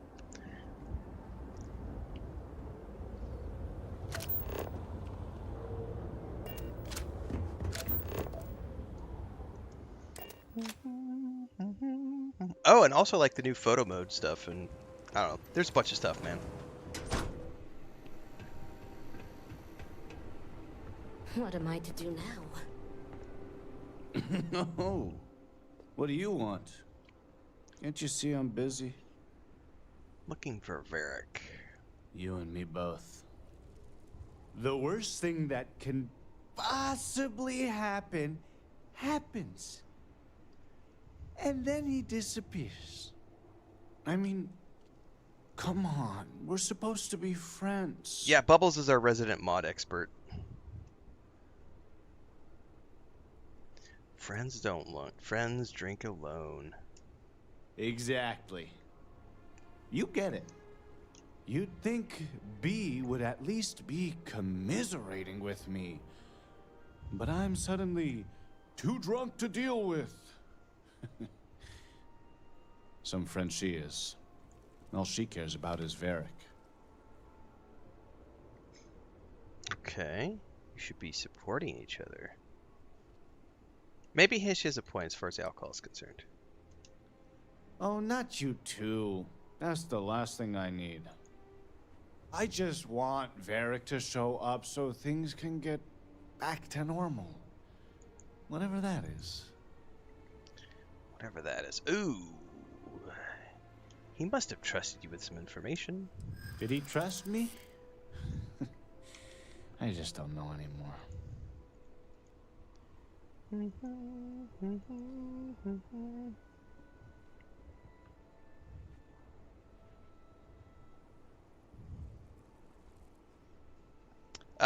So I have my first I have my first held comment over on YouTube from all the new stuff. This is such a mid-update. Are you retarded or what? You just like to suck Bethesda's cock for free trips. No, I don't have to admit that, Aunt Melissa 981. You don't know what the fuck you're talking about. Aunt Melissa goes on to say, this is great. We have a troll, which we're going to ban here in a second. Renfail, you have to admit that Starfield underperformed in every way at launch. Not many people are going to give it another shot. The story is boring and the loading screens between flying and entering a new planet are dreadful. Hey, Aunt Melissa, if you don't like Starfield, what the fuck are you doing in my chat? Why the fuck are you here? There's the door. Oh, that's what you can't handle being an adult. You have no impulse control and you don't know when you're not welcome.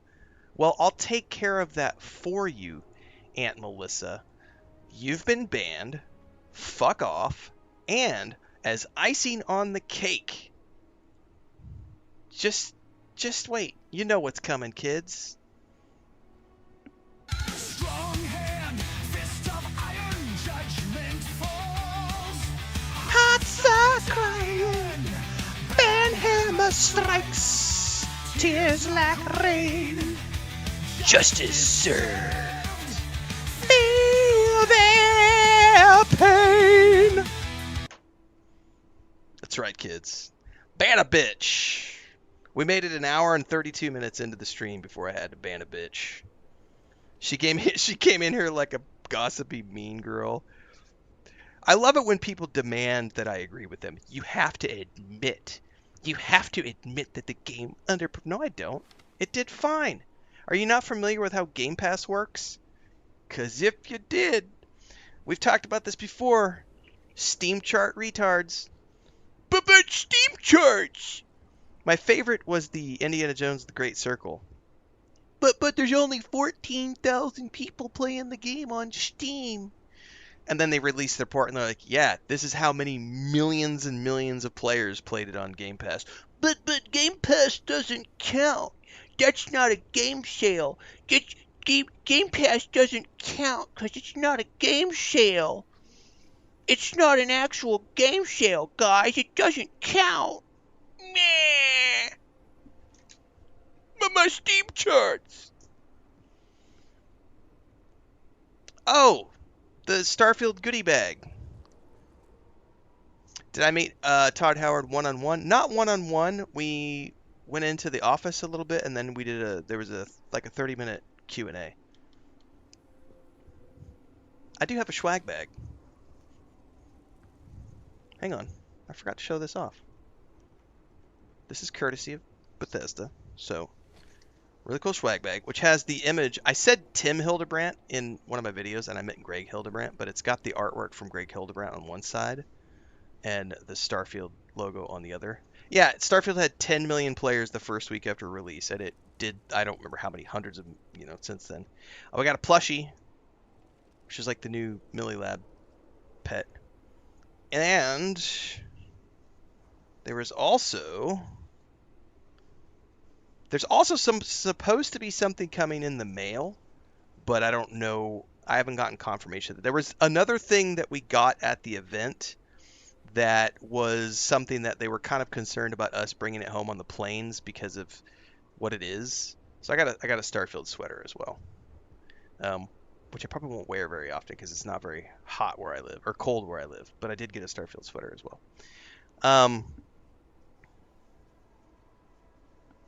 But there's another thing that they're supposed to ship, and if that ends up actually getting to the house, I'm going to end up having to stop using the green screen and have a trophy wall, because that is something that's really cool. Do I ever think there'll be a Starfield 2? Yeah, sure, but it's going to be 15 years down the road. Like, they're doing Elder Scrolls next in the next 3 to 4 years, and then they're going to do the next Fallout game after that, which will be probably 4 to 5 years after that. And then it'll be another 4 to 5 years after that before the next Starfield comes. So it's going to be a long time.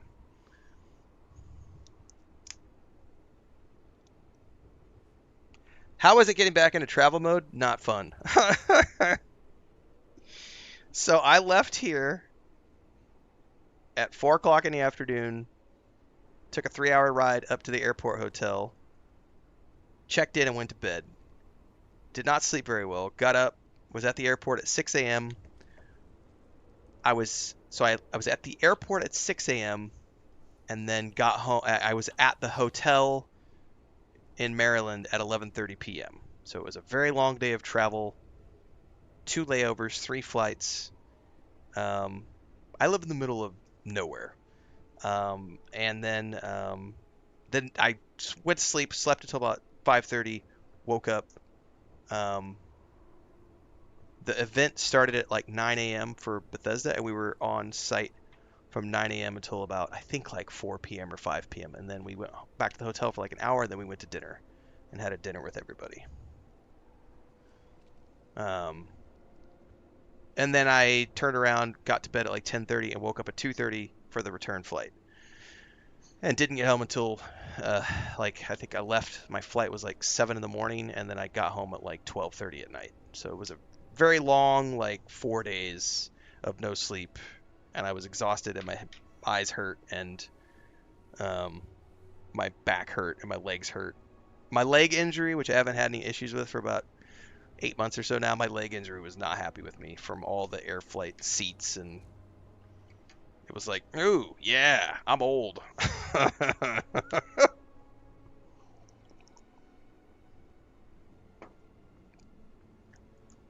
I have no idea if there's going to be cross progression for PS5.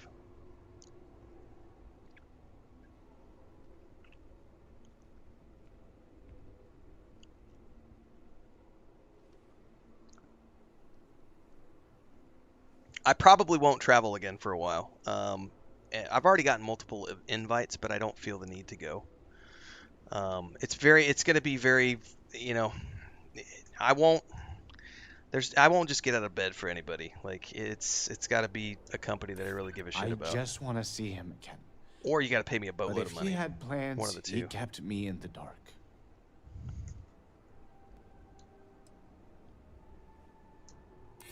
I want to help, but I really can't think of anything.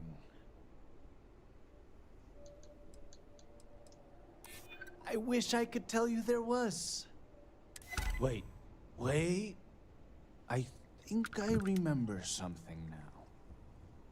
Tane. He mentioned talking to Tane one day about getting off-world, seeing the settled systems. We never thought he was serious, and even if he wasn't...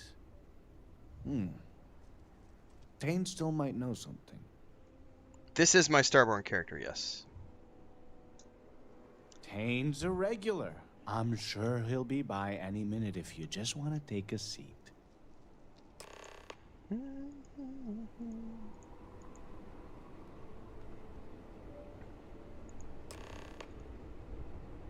Alright, wait for Tane and then talk to Tane. I've not seen my sister in days. Great Serpent. I pray nothing has happened to her. I just miss him, you know? Well, you still have to grab jump between systems. In this mood. Hey, aren't you that outsider? Cruise mode is only within the planetary system, so you're still grab jumping.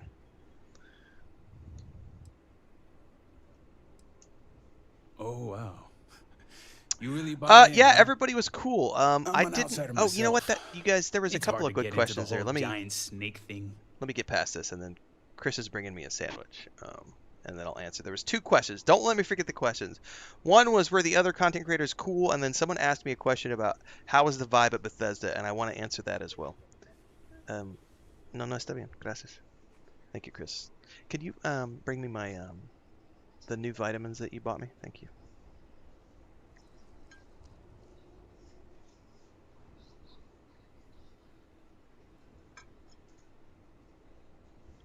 Hang on, we're about to dive into lunch too, guys. Thank you. I have a grilled chicken sandwich from Grilled Chicken yesterday. The one I started as a soldier? Yes, that is this character. All right, let me get past this dialogue and then I'll go answer the questions. And proud of it. I've been toting stuff back and forth for these people for years and still get the cold shoulder most places I go. But then these people lose half their city and you show up, and suddenly it's divine intervention.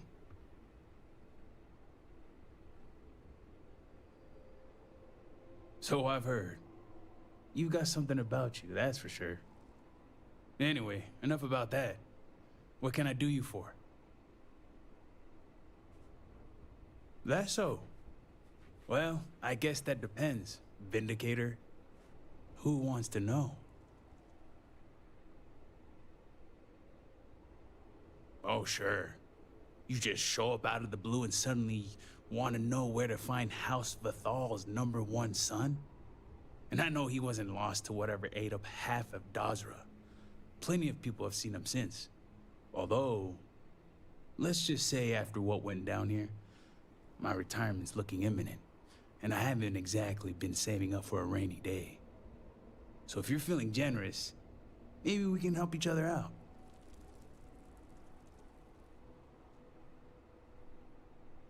Nice to see we operate on the same wavelength. I'm pretty sure he's heading into the Highlands. Just not sure where. But I do have the means to track him. So you just say the word and we're off to the races.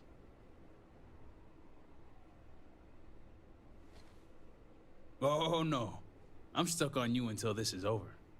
Let's just say I have an investment to look after. Once we're outside of Dazra, I'll fire up my tracker and fingers crossed, it'll lead us right to him. Just head out the west gate, should be the fastest route.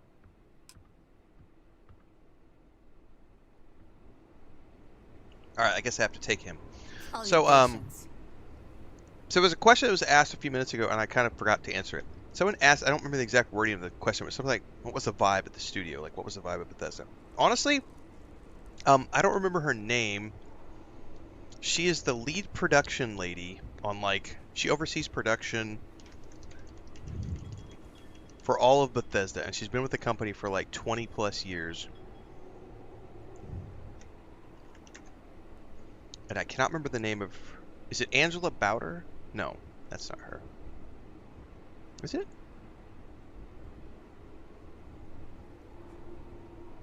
Yes! Angela. So,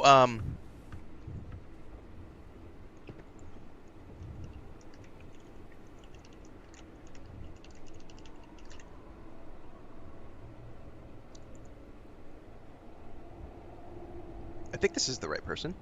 I gotta make sure that, yes. Yeah, she's the studio director. I think I've got the right person. I'm horrible with names again. Anyway, she is like the studio lead. All the power just flickered again, guys. Hopefully we're still live. Storms, and they're working on power. They're probably working on power lines right now. I think we're still live. Looks like we're still good.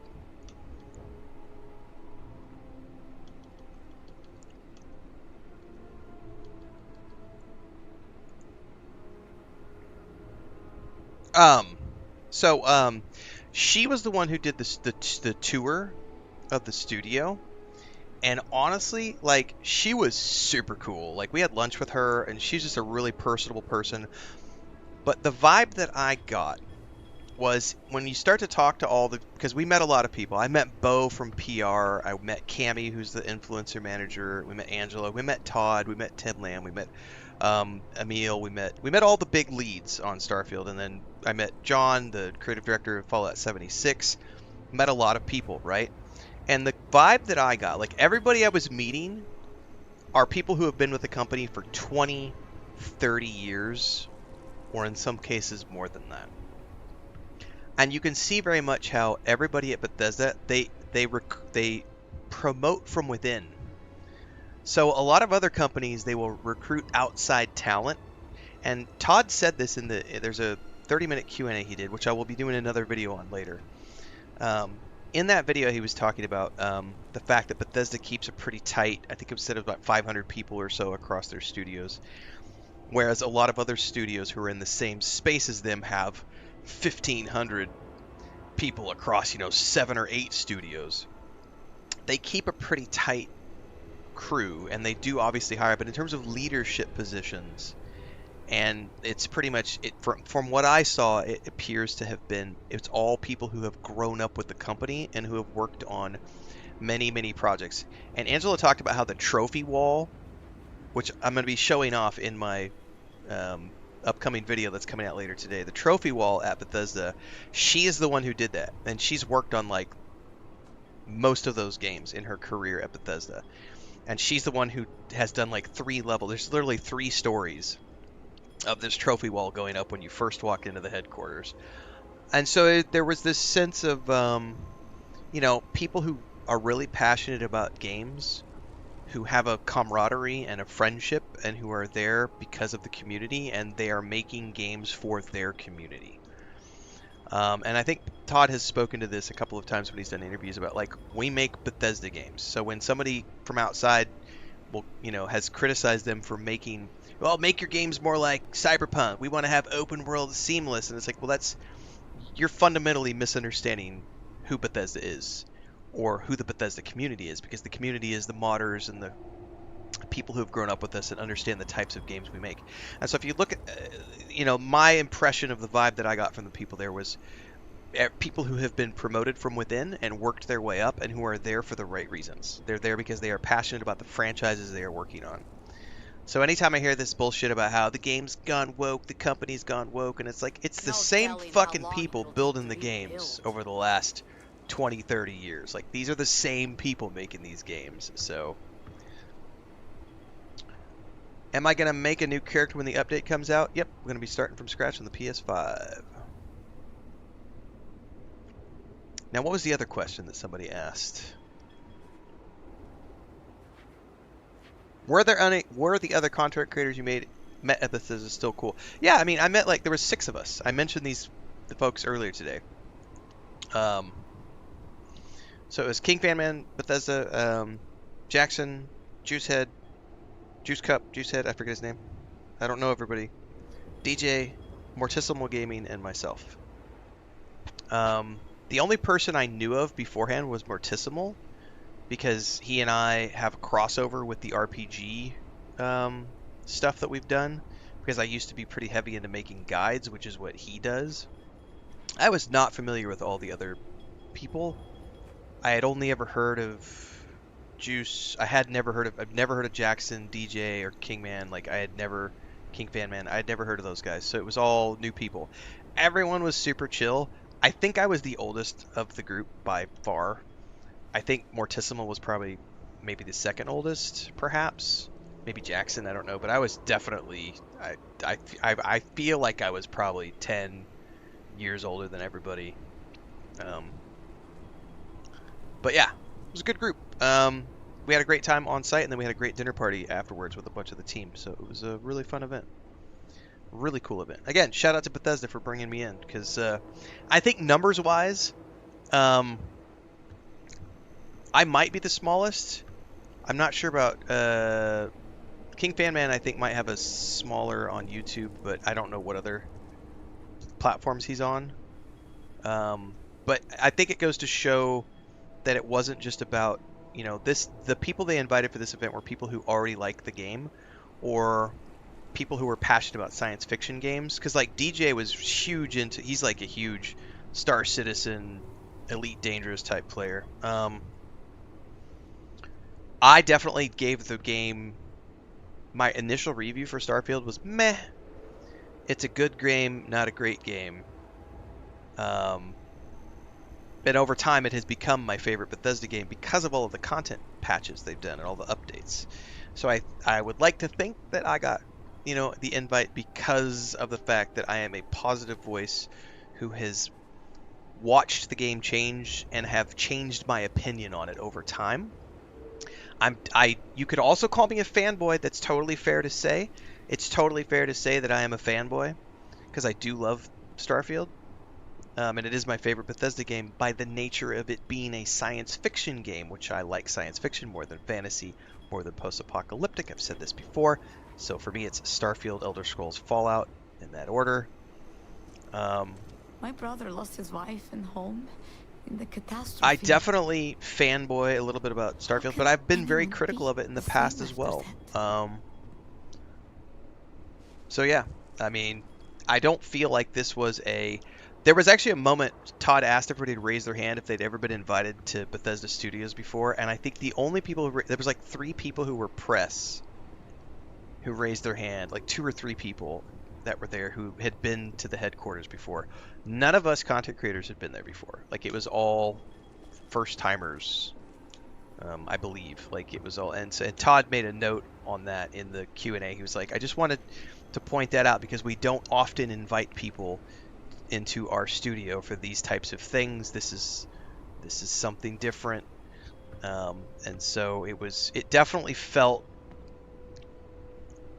Look, I'm old enough and I've done enough PR, and I've also been on the other side of this, because a lot of people forget I founded two different game studios. I published an MMORPG, and I've worked on the other side of things in the travel space as well, creating influencer campaigns, managing influencer campaigns, and my wife and I also worked as influencers in the travel space before. So ass kissing doesn't do anything for me, because I've seen it all, I've done it all, and I've been on the other side of the fence as well. It definitely did not feel like an ass kissing event. It definitely felt like they brought people in who were passionate about the game, but also who were going to be fair about talking about pros and cons, you know. And also, like, not everyone gave a shit about Fallout 76 when they did a Fallout 76 presentation. It was like, I think 2 of us were like, yeah, Fallout 76, and the rest were kind of like, meh, we're just here for Starfield. And I'm like, I just played this game and fucking loved it, you know, had a great time with it. So, excuse me, I had a great time. And I do think that, yeah, it showed that at least for this particular event, it was more about, you know, focusing on people who are there for the right reasons as opposed to people who are there for just because they have a big following.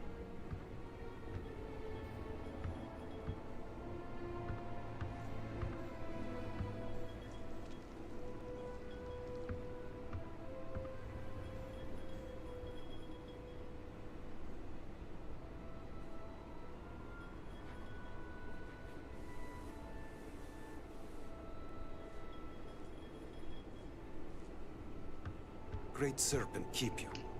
All right.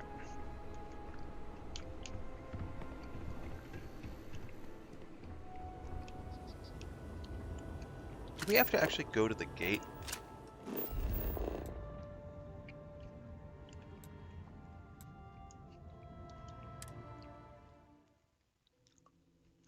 I have no idea what they're working on next. No clue. I only know what I was shown for what's coming ahead. And I can say that without any, like, that's not me being facetious. I'm not under NDA of it, but anything else. I literally went there for an in-person Starfield event that was everything to do with what we just saw in the presentation today. So I know a couple people tried to ask sneaky questions, trying to get like Elder Scrolls 6 details, and like and Todd was like, yeah, no. Let's get this baby burning. She's got a limited range, so just keep heading northwest of Dodger until we pick something up. Northwest until we pick something up.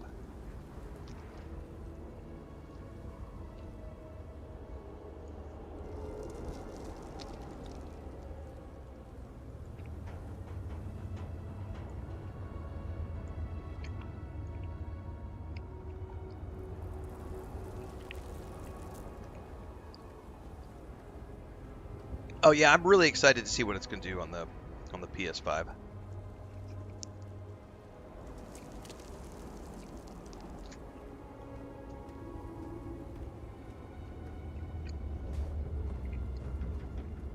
But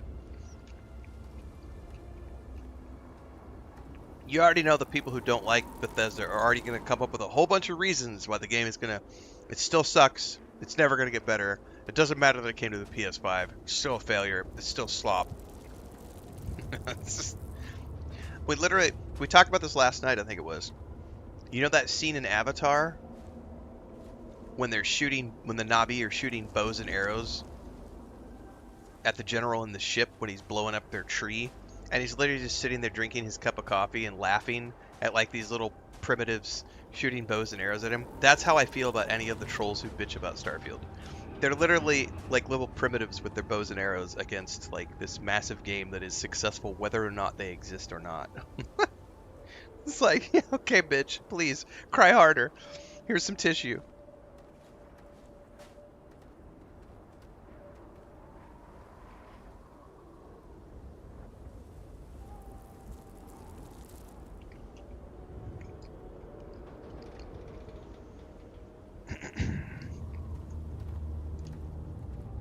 That was a grilled chicken sandwich. From grilled chicken from yesterday and cheap-ass white bread.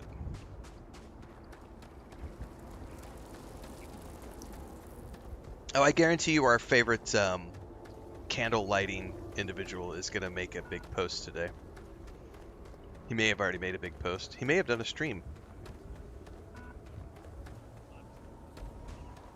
And I really wish that he wouldn't, because he occasionally has some intelligent things to say, and then he makes some really unintelligent things about Starfield. It's like, why? Stop! Just please. Actually play the game.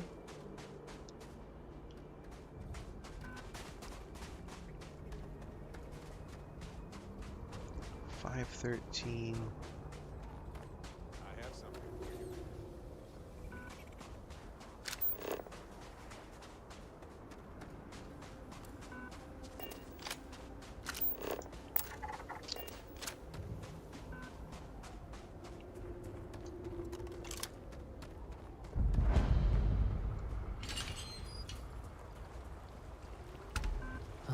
Sometimes it feels like we are not making any progress. Just trying to survive one more day.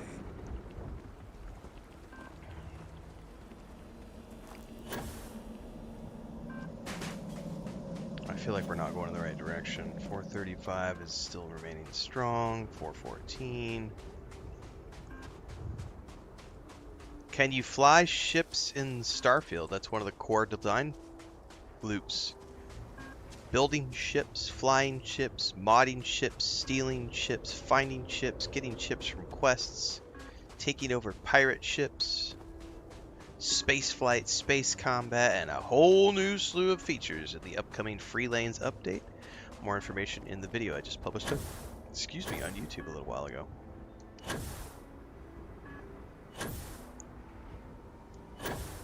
Oh, we started going the wrong way, I think. 263. Nope.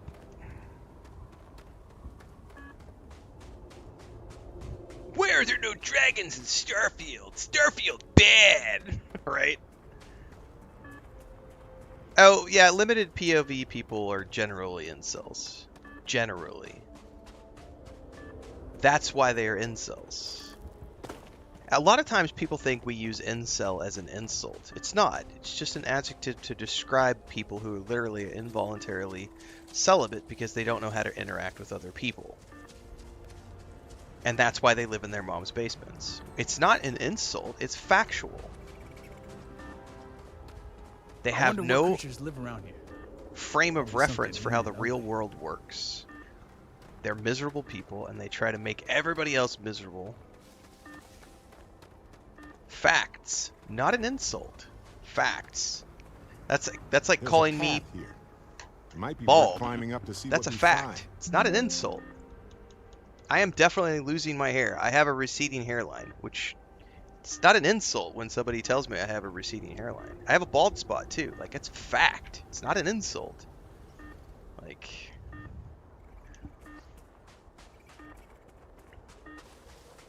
hey, there's a dragon, guys. Look right there. There's a dragon. Dragons in Starfield. Look at that.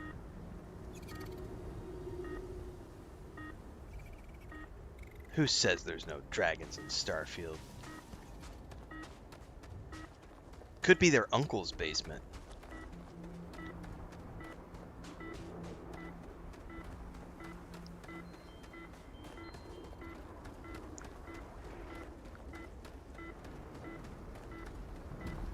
Oh, we lost it.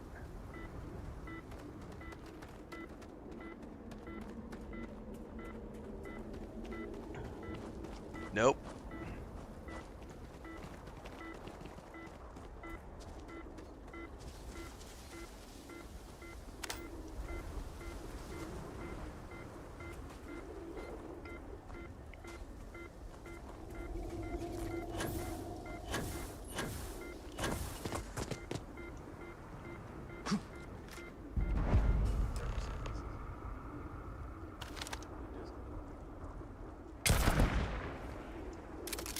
Nobody here?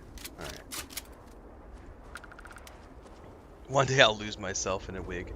I will never wear a wig, other than for funsies or for work. Like, if someone... Like, if I'm gonna go do an acting gig, I'll wear a wig, but not in my day-to-day streams. Like, I just wear hats and... I don't like this. You guys all have been here in Camp's the empty, mornings. but all their things are I still stream here. with Bedhead all the time. Like, I get a haircut once a year, and I don't give a fuck. The only reason I put the hat on today was because I went outside and got wet and was in the rain, and I came in and I was like, you know what? I just put a hat on today instead of dealing with my weird fuzziness. The proverbial knife to a gunfight. Orta says pre-order for the PS5. I'm hyped. Nice. Correct. The game is already a massive game, and it's pretty impressive to see how much bigger it's going to be with the new updates.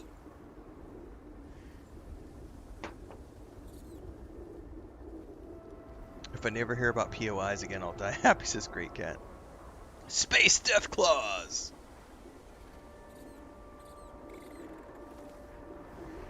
I do have a pink wig that I wore for Veilguard. Probably it's like cue ball. I shared a picture last week, guys, when I used to have a shaved head. I have been shaved head before. And I could theoretically do it again, but I like the wispy, like Jack Nicholson, I don't give a fuck, hairs going in all different directions. I like that look. I do. I really do like it. I embraced it, and I like... There's a guy on TikTok who does it as well. He has like a beard that's about down to here, and he's got like... His hair is about 6 inches long, and it just goes everywhere, and he's like an older dude. He does like weird inspirational TikToks, and I'm like, I could do that.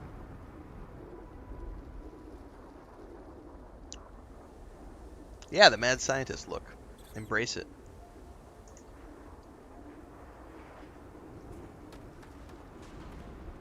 Ooh, got a...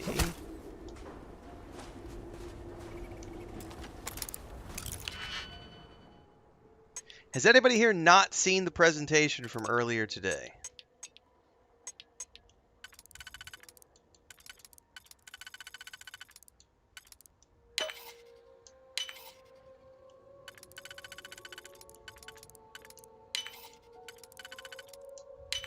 At some point, we're gonna go watch it.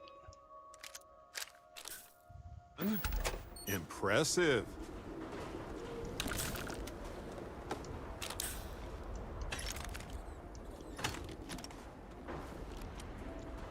Oh, we got a notepad here.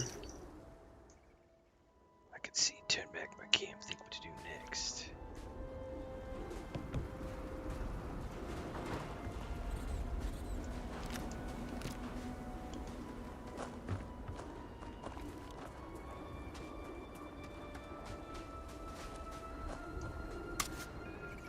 This is the tracking device Tane gave Varric. He turned off the ping when you arrived. If Varric left the tracker, he left in a hurry. It's useless, but you salvaged. Yeah, I have a beanie. I wear my beanie quite a bit for some of the videos I've done.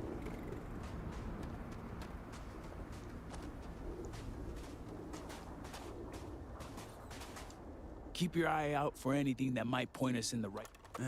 Friends are strong. Guess we both felt a couple of drinks. All right. Hello, Captain. Examine the camp.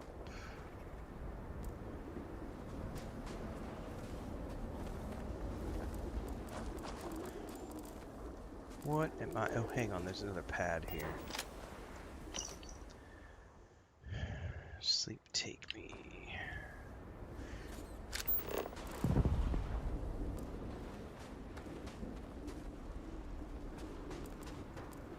There's a lighter. I don't fucking see anything.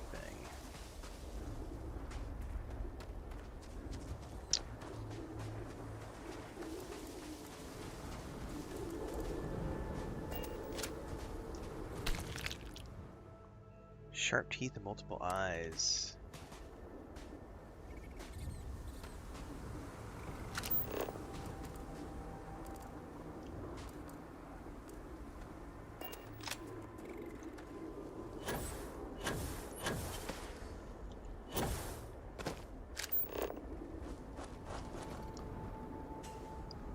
I mean, I'll probably watch it when it comes to home media, but I don't go to the theater anymore. It's too far away.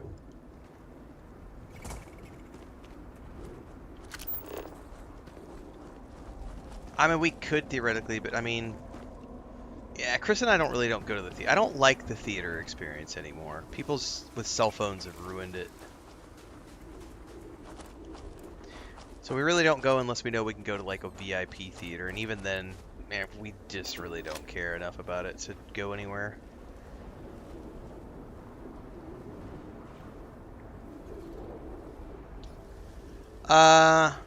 Yeah, I think Morticimal was, I know Morticimal did a one-on-one with Todd. I don't know if anybody else did, so.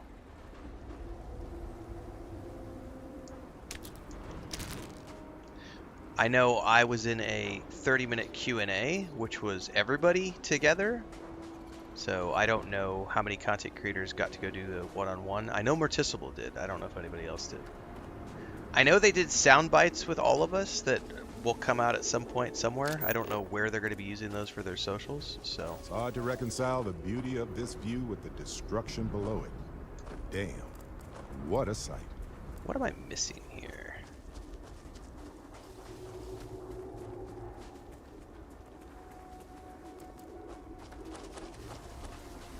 Oh. Footprints. West.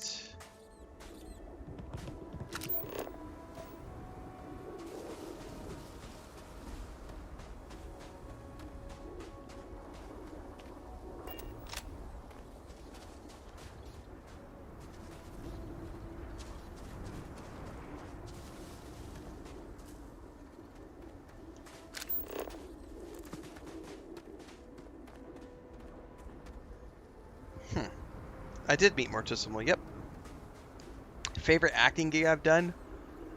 Oh, wow. I did a student film, which was fun, where I got to play a guy who got tied up in a basement. He'd been abducted by aliens and was having like a meltdown. But when I was younger, I did a lot of theater work when I was in my like 7 to like 13, 14 years old. And I remember the biggest role I had was I was the lead in The Prince of the Pauper. I played the Prince and the Pauper. It was a school play. And then I was probably 9 or 10, and I went and acted in a college, on a university play in Springfield, Missouri, and I played Tiny Tim in a production of The Christmas Carol. Somewhere there are pictures of that.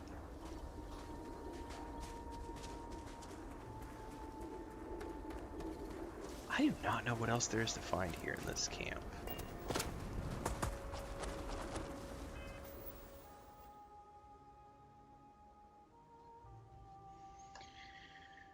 Yeah, I don't remember where to look either. I'm going to go look it up really quick. Conflict, and then after I wrap this up, I think we're going to go watch the presentation.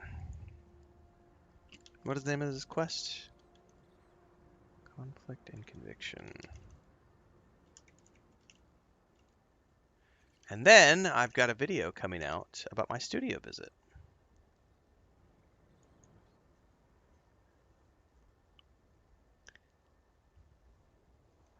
I've been intrigued by the re-release of wait, are you talking about the re-release of Ben-Hur or the new version of...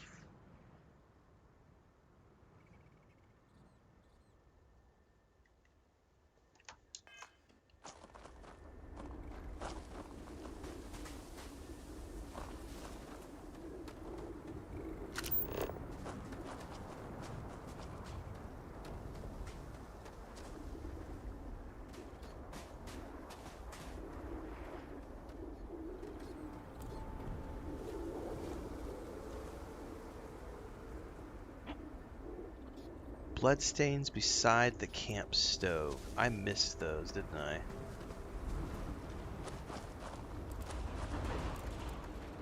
Where is the stove?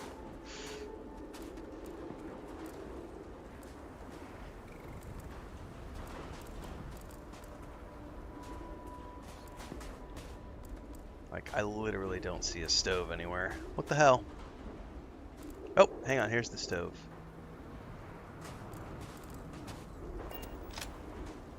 I don't see any. Aha! Bloodstains. Alright, there we're getting attacked. That's the one I was missing.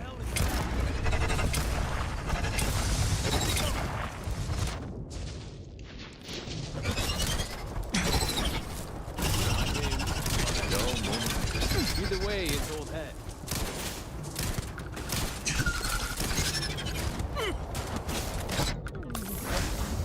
We can do this! Oh, I got it. Aliens. There we go. Kill the vortex horrors. Talk to Tane.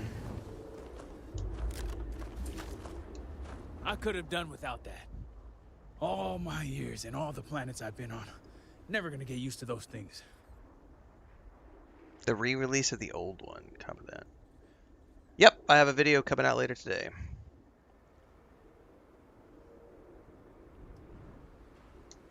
You got that right.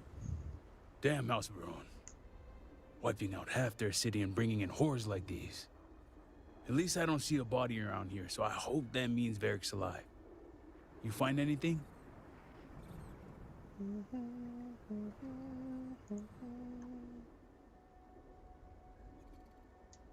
Injured?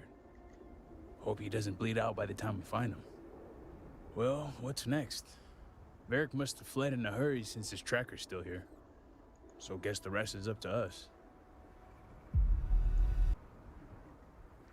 Alright. We track him. Sounds like a plan. And hopefully that injury slows him down enough for us to catch up. Let's head back down and see what we can find. And by we, I mean you. Alright, that is a good place to save the game. And go get this presentation prepped and loaded, which was the presentation from earlier, which we are going to go watch together to wrap up this afternoon's stream. For those of you who missed it. Hang on, I gotta get a good image to start off with it. There we go. That's a great shot to start off with. Okay, here's what we're gonna do.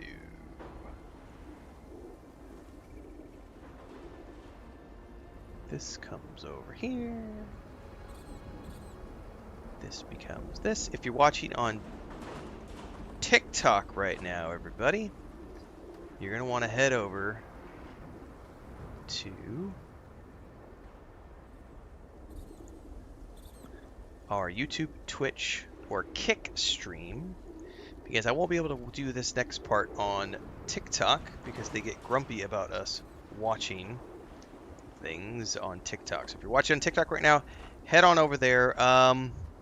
I may do another stream today for those of you on TikTok. I'm not sure yet. I am definitely going to be taking a break after this and try to get some sleep because I've been up since about 1 o'clock in the morning and my eyes are tired.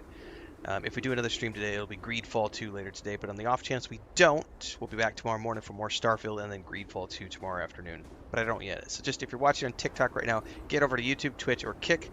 I'm going to take a quick bio break and then we're going to go watch this presentation that they did earlier today of Starfield. And everybody else who is watching via YouTube, Twitch, or Kick, take 5. We're going to come back and we're going to watch this to wrap things up today.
All right, we are back.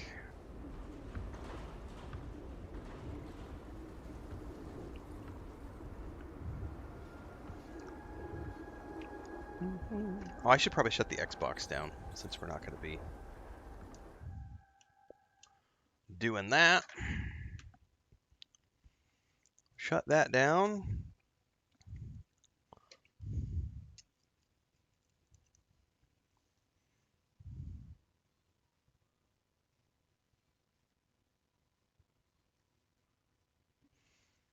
And we are going to go watch the presentation that they did today on the Starfield Deep Dive. So this is a lot of the stuff that I saw at my in-person event.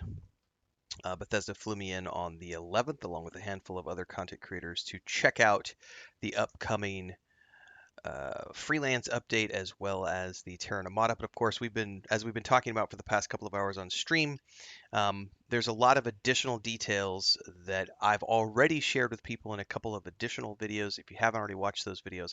And I've got a lot of additional stories to tell and tidbits to share as we go through the coming days and weeks leading up to the launch of the Terra Automata DLC, freelance update, and of course the PS5 launch. I will be playing a brand new from scratch playthrough of Starfield on my PS5 Pro, so stay tuned for that. In the meantime, you can obviously watch my other videos, the video I have on the studio visit, which we're going to be publishing shortly after this stream is done. But for now, we're going to be watching this together. I've already seen this. We watched this before we did today's stream. But we're going to end up the day's stream together watching this together because it was a really good presentation, and I can enjoy it alongside of you again, because who doesn't want more Starfield in their lives? Among the stars, humanity can seem insignificant. I love that shot right there. Our achievements can be dwarfed by the vastness of space itself. But the galaxy is at our fingertips. We must enjoy the ride. That's right, kids. Like Bill Hicks said, it's just a ride.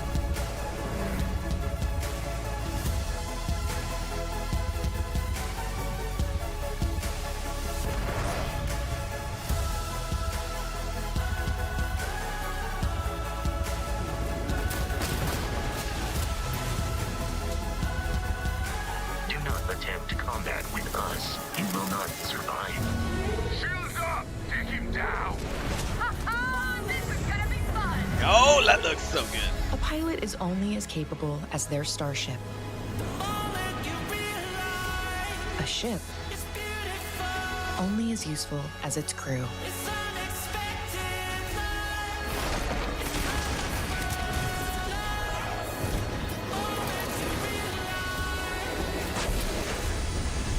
Yeah. Together, you will find your place in the galaxy. But beware, others are claiming theirs.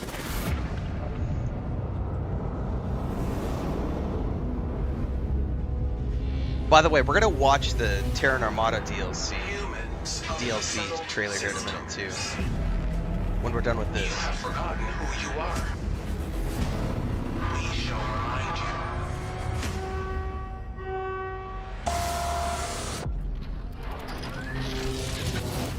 There is no use resisting. Destroying hostile. They got the crash drive. Annihilating. We are the Terran Armada. And none shall stand in our way.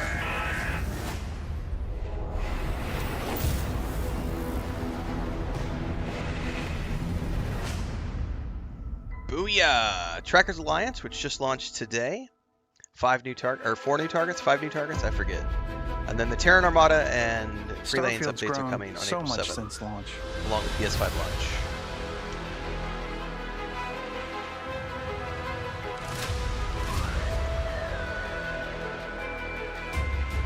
But space is always expanding. New, uncharted territory. And that's what we're exploring with you today. So it's been a while since we've done one of these. Right? When we release a game, that's the starting point. But we are fully committed to supporting our games after release. I think when you look back Silence. over, the dozen or so updates that we've done up until this point, we did the standalone location story-based DLC in Shattered Space, a lot of quality of life updates. We added creations. We've added the Rev 8. We've added a ton since launch. Which is why my original review went from meh to Starfield being like my favorite Bethesda game of all time because of all the updates they've done. Starfield fans wonder what's coming next. We've been busy working hard on the next set of content. They have made significant so changes to announce over the time. Free Lanes update and the Terran Armada story DLC. Player feedback really guided how we brought Free Lanes to life, and it's the biggest update since launch. And there's a lot of good stuff coming. Yeah, we're adding tons of new POIs, locations discovered, another vehicle, tons of new spacesuits, weapons to find. That's right, Thorgan. We know what the fans want. Sleep and we later. know what we want, and so now it's time to deliver on that. So today we're inviting players to strap in and join us as we play through our favorite features coming to Starfield.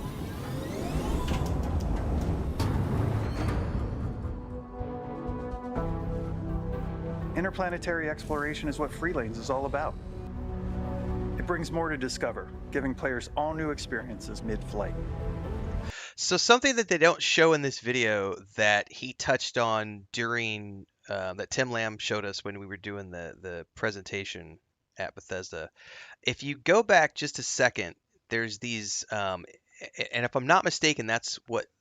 So on the corners of the screen, you see those like bumper looking things. So there's planetary magnetism and gravity. And what'll essentially happen is that when you're using cruise mode, when you get close to a planet, you'll eventually get to a certain point where you'll kind of like bounce off. But what it'll do is it'll pull you in and you'll circle around the planet and come back around. But if you've locked on, it'll fly you right up to it, and then the alarm will sound and it'll drop you out of cruise, and you'll have to go to your cockpit to then decide whether or not you're going to dock or land or go into the encounter or whatever it is. But you can be like not locked onto anything and just flying through space towards an object, and that gravity will actually pull you in, as I understood it and as I saw it. It'll flip you around, so that there's some really cool stuff that's coming. Discover, giving players all new experiences mid-flight. It's basically a cruise mode that we're adding that ramps up to speed to light years, and you just zoom between planets. Really, a core fundamental part of assuming you're not doing space anything with the sim or controls. Space fantasy is being on your ship and flying from location to location. Let's get out there and do something new today. If we can travel to these places, what is the player doing? We can get up, we can walk around our ship. You can do anything you could normally do. You can come over and talk to my crew members. I wanted to thank you for giving me the chance to work with you. Oh, treasure!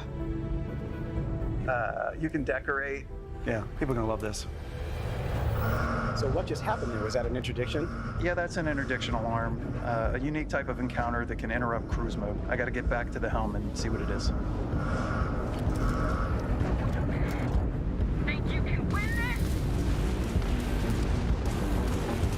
So these are part of the new space encounters that'll happen when you're in combat cruise situations. There are kind of scary situations. Some it'll just be the wreckage of a ship. I don't know what that is, but let's go check it out. So this is the interesting thing. So part of the POI updates, not only are they doing the ground POIs and the new dungeons, there are also new things in space to explore.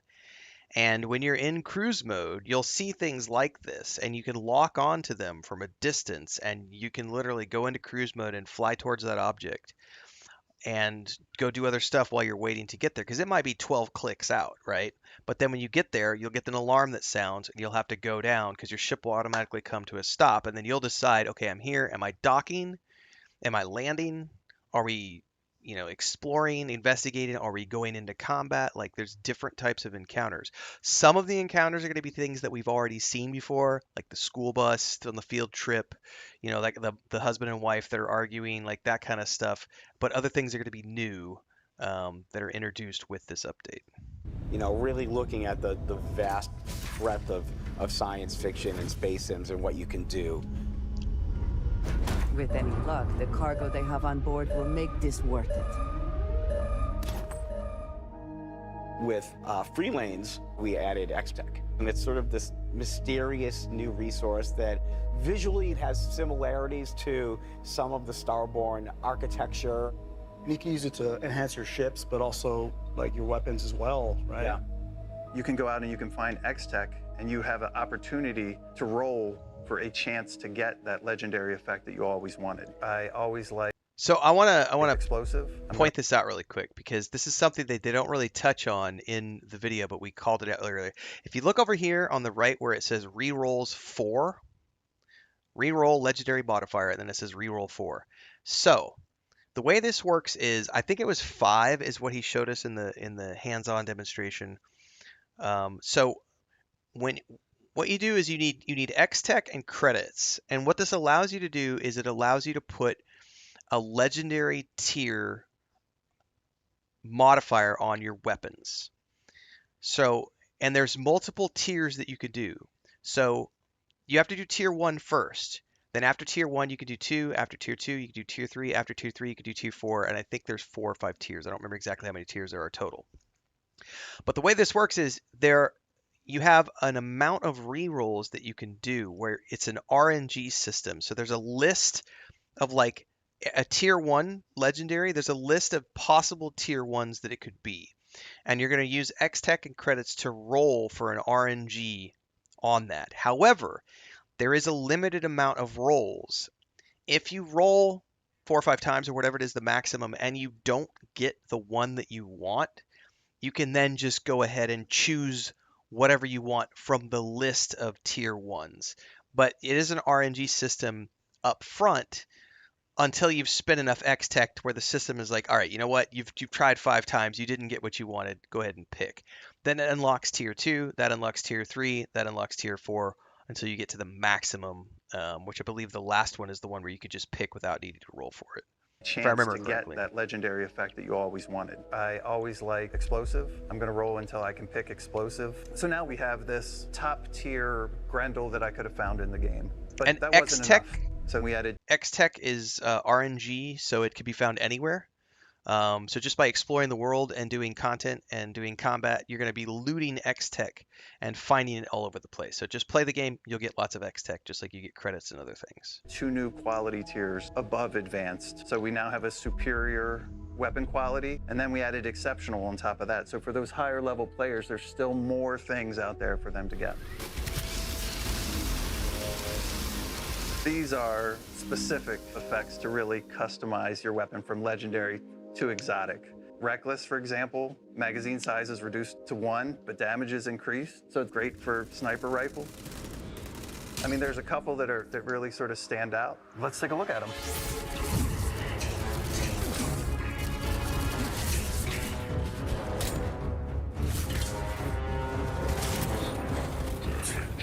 That's the ultimate space cowboy. Yeah, right. Check this out. I'm a big fan of the Kismet. There's a 25% chance that your next magazine will be tripled, which when you're firing explosive rounds with a high rate of fire can be a lot of fun.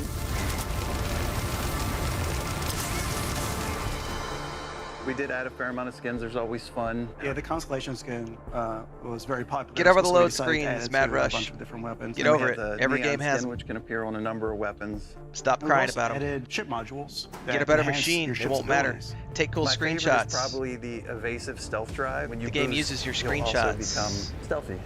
On load screens. It's So pretty what we fucking added cool. was a ship optimization terminal. It allows you to optimize shield systems, weapon systems, engine systems. So X-Tech can also be used not just for weapons, it's also used for your spacesuits and also for the ships. So it's a brand new resource that can be used to upgrade and modify all of your gear. You did so we must be in the right place.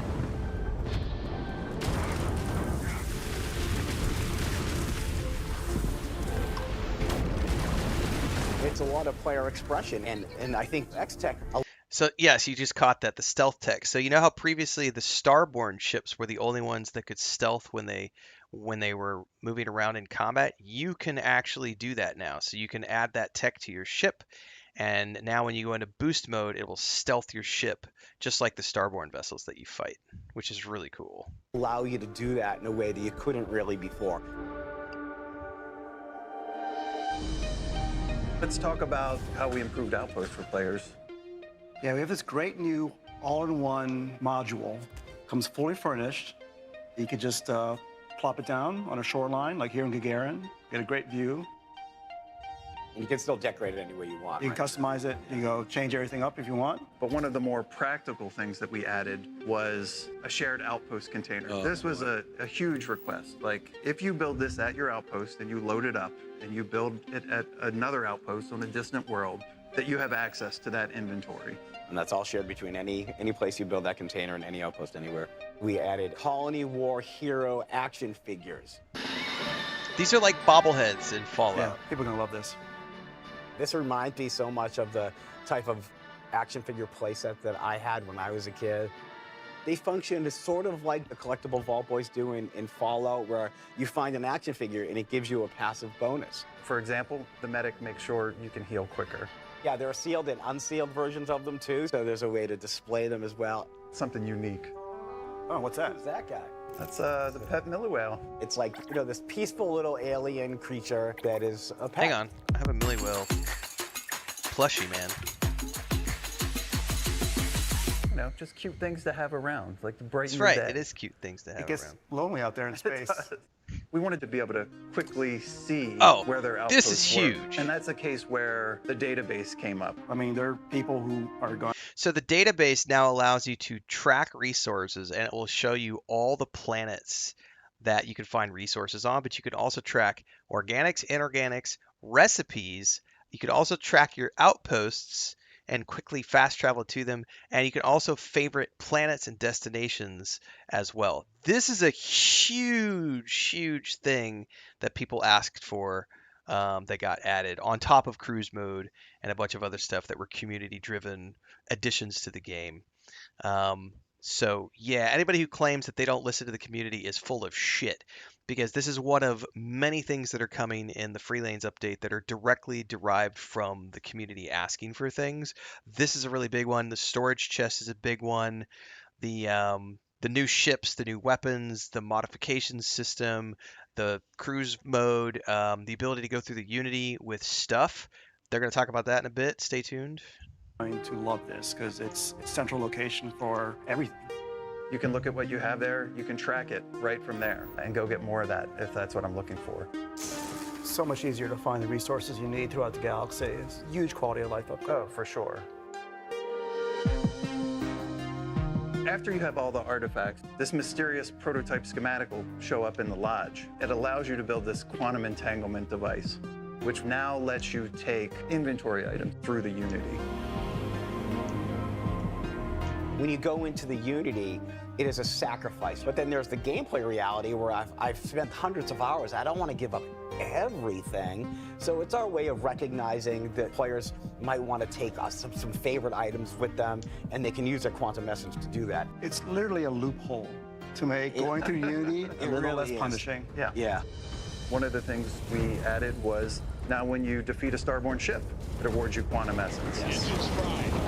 That's new, but there's also You can another use thing. that quantum essence to upgrade the capacity of your quantum entanglement device. So I'll go ahead and I'll increase the capacity a little. It explains that the maximum capacity No worries, is 200, Thorgan. which is a good size inventory. So there's a number of new weapons that we added. I'm going to keep that. I take my favorite action. Thanks for hanging out, That's Thorgan. what I wanted. I can take my Astra through. You're always going to need Digipix. Let me just grab this Yep, real quick. whole bunch of new So I can POIs. take all that stuff through. That And process new of going content through the in Unity space. 10 It's times not just and going about to planet all of the POIs. temples. That was a big lift. How do we encourage them to really play as Starborn? And it is the ability to upgrade these powers. Okay, so this is a great moment. So previously, if you wanted to upgrade your powers to rank 10, you had to go through the Unity 10 times and visit each temple 10 times.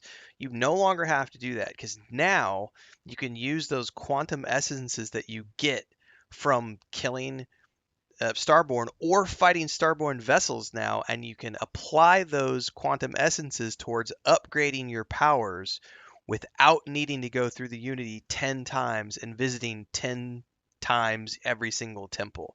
Say that 10 times fast. So it's just another way to level up your character, and like they were saying, like you still can't take everything through the Unity with you, but you can now pick a few items. It is limited space, but you can upgrade that space with quantum essences, but you can take through some weapons that you spent a lot of time working on, maybe some suits, credits, I'm assuming, also things like resources, digipicks and stuff. So yeah. Once you collect quantum essence, you can upgrade those powers. By the way, I've never been someone who got really into the powers in Starfield. Like, I actively kind of always just forget about powers. I mostly just play this like a science fiction game, right? I've really never played around with the powers that much. Tim was running around showcasing like all of these different combinations you can do with like max level powers, right? And I was kind of blown away by like all the things you can do with powers once you've maxed them all out. Because it was like, let's see, I'm gonna slow time, I'm gonna rush, I'm gonna like kill 50 guys while time is slowed. Then I'm gonna do like a super leap over here. And then I'm gonna do this other, and it's like chaining like 4, 5, 6 combo abilities in a row. And I was like, I had no idea that you could do that with the powers, because I've never really explored that side of the game, despite the fact that I have hundreds of hours in the game, because I've always just straight up played it as like a like a shooter, So it is, it's cool. They can increase the regen rate. They can grab dash to close the distance between enemies. Now I'm at this crazy power level that I could never achieve before.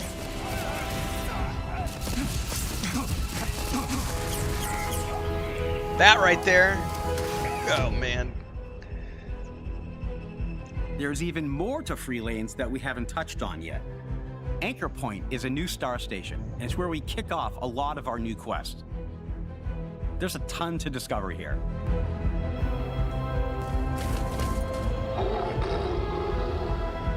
Just wait. We have a brand new vehicle. It's called the Moon Jumper. It can boost for days. So you can almost fly this thing. And on a low gravity planet like this, get a lot of airtime. So we do have a new companion. So you see the Model G here, super cute. Watching him kneecap somebody like as they yeah, just and he has emotions. Just makes me laugh every time. But he'll He's not kneecap the only mobs. crew we added. But he So Marie- he had emotions, so you can set his emotional state, and he has different sounds that he makes depending on the emotions that you set him at. It's really cool. Leo can join up with you and be part of your adventure with you. I like to think I was part of a group, and I murdered all the other children in the womb. So you've got new allies, but you've also got more challenging foes. New enemy traits will force you to rethink how you approach encounters. So this guy has a chance to avoid damage, and So that's he goes really quick in this presentation. So if you pay attention here really quick, you're going to see in the center of the screen, when you look at the mob, it's going to show you icons under him. And then if you have a chance to see what they're doing, is you can actually see what those icons are doing. So he's tricky, he has a chance to avoid damage, and he's a martyr. So he'll put nearby allies into a rage and do more damage to you. So these different modifiers they have now. guy has a chance to avoid damage, and after he's killed, he puts nearby enemies into a state of rage. This was a way for us to make enemies more challenging. That guy has 3 on him. There were some other, I'll say, smaller things that we added. POIs on planet surfaces. Not just planet surfaces, also in space, which they already covered. We added photo mode vehicle poses for the Rev 8. There's new dungeons. And lots more stuff. including your new home away from home. This is right here. Incredible. It seems simple, but this is incredibly exciting. Players had millions of credits. What is there for them to buy? The most extravagant thing in the game. It's a mansion carved out of an asteroid. Dude, he did a full tour of this place when we were on site, and I gotta say, it was the coolest thing ever. I am going all in on the asteroid base. There's also new ships in the Terran Armada.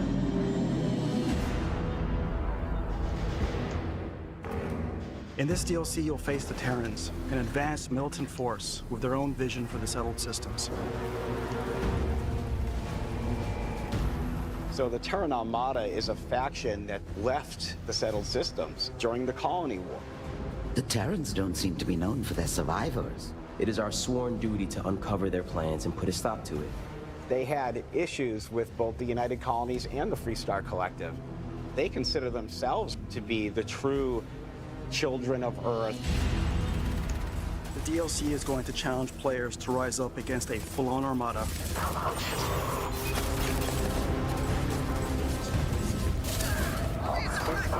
And part of your mission is to figure out what their motivation is and to stop them from attacking innocent worlds.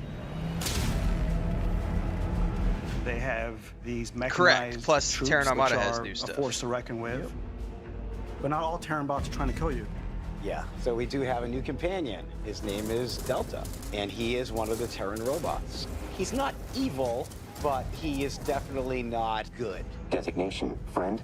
Not accepted. Designation. And they've got some ships bag. that are really high-powered, incredible pieces of technology.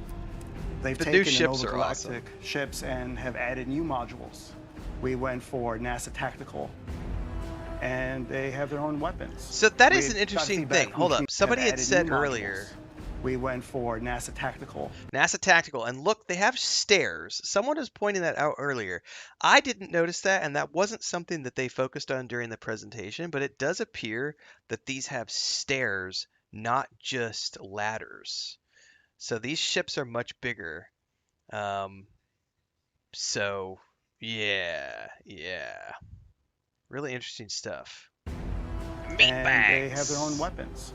We had got feedback from the community where it's like, oh, I wish we had more contemporary like machine guns, less sci-fi, more grounded, and that's what the Terrans are equipped with. And then these guns are highly modifiable, both ballistic and energy weapons. Can't wait. I It's love pretty weapons, terrifying when man. you're exploring the Terran ships in the dark. The vibe is kind of like a dimly lit, U-boat type of atmosphere. NASA and then you hear a Tactical. little alert going off, and you realize it's one of the robot pods opening up, and these robots will jump out, and they're deadly. Within the Terran Armada storyline, there's also the incursion system. There's a number of different objectives that you could have on any. By the way, any I don't know given why it was doing incursion. 720 but Some 10. move I the just realized that it story was in 720, forward, not 1080. My bad. Or risk fatal harm. And some are out there just for the spoils of war, more X-Tech. The Terrans even have the tech to block grav jumping within a system. They've set This up is jamming important. sites called incursions. This is important. So, when you're in a system and they've set up a grab, they can block grab jumps. So you're locked in the system until you use cruise mode to go take care of the incursion. So you can't warp out. You have to literally go take care of that before you're allowed to warp out to another system. But with cruise mode, you can navigate to those sites and shut them down. There's just so much game here when we look at the full breadth of all the new content. We're excited for everyone to dive into Free Lanes and Terran Armada in April. But we wanted you to have something to play right now. So today, we're rolling out fresh Trackers Alliance content. We're adding 5 new targets, all with unique storylines. If you already purchased Trackers Alliance, this content is already included for you. And the complete Trackers Alliance series is available now in the Creations menu. I already downloaded mine.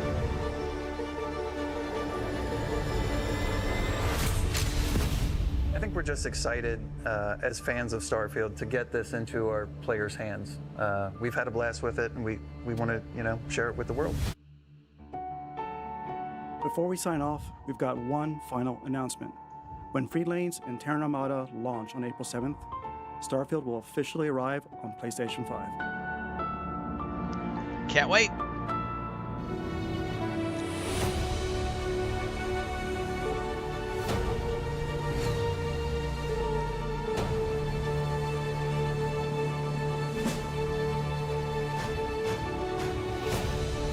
thank you for joining us on this journey. There'll be more to come, but till then, we'll see you out there among the stars. You're damn right you will. All right, so Bubbalonia said he's going to be streaming the new Trackers Alliance stuff tonight, so make sure to follow along with Bubbalonia Rising's channel. He'll be streaming on YouTube and Twitch. I will not be streaming the new stuff, the new Tracker Alliance, until I finish up. I'm going to try to finish up Shattered Space over the next week, and then I'll get into the Trackers Alliance stuff. But I am going to be playing a brand new from scratch playthrough on the PS5 Pro when it comes out on April 7th, and I am really excited to that. To play that. So we're going to be doing that. We've got, what is the date today? Where's my phone? Today's like 17th. We've got a few weeks, but we're going to be really busy. We've got Crimson Desert starting in a couple of days. I'm still wrapping up Greedfall 2. I finished my Solasta 2 playthrough this morning. So I think the next couple of weeks we're just going to be focused on Crimson Desert, Greedfall 2, continuing this playthrough of Starfield, if I can get to the Trackers Alliance stuff before it all comes to a head on April 7th. But otherwise, I'm definitely going to be diving in full-time for a brand new Ultimate playthrough starting April 7th on a brand new platform, and I cannot wait. So, where do we go from here? So, I obviously have a ton of content still left to produce now that I'm home from the trip. Again, shout out to Bethesda for bringing me in on March 11th for the in-person Starfield event. It was a lot of fun. As we talked about in the stream today, we got to see some stuff from Fallout 76. There was a really cool presentation by Kingath on the creation side of things, getting to see their journey, what they're working on. It's super exciting. Like I talked about early in the stream, and we have a video that I'm going to be clipping out. Somebody had asked me what I'm most excited about Starfield, and one of the things we talked about was the creation stuff and just the future of where creations are going for the company beyond this and into Elder Scrolls 6 and Creation Engine 3. It's a good time to be a Bethesda fan. It's a great time to be a Starfield fan, but it's a good time to be a Bethesda fan in general, because not only do we have new Starfield, there's also all this new Fallout stuff. We have the Fallout TV show. You have all the creations that are going on. It's really, it's pretty cool stuff. So again, shout out to Bethesda for bringing me in.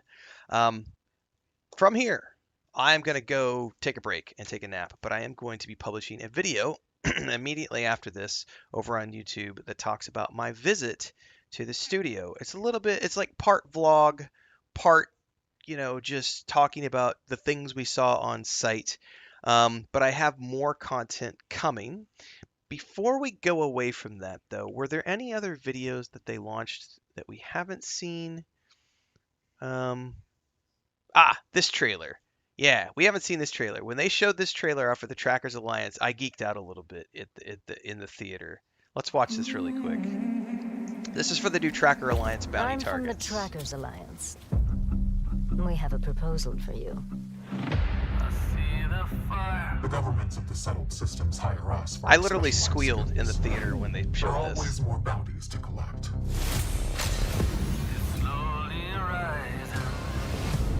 We've had a series of deaths in Neon. They were all employed by Ryujin Industries. They want this handled quickly and quietly. Surrender!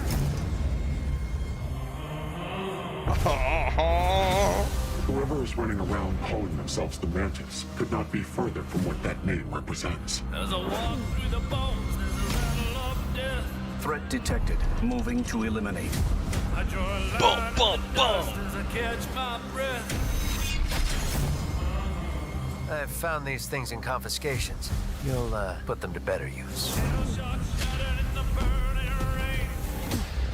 You wanna shoot up the place? You want to shoot up the place?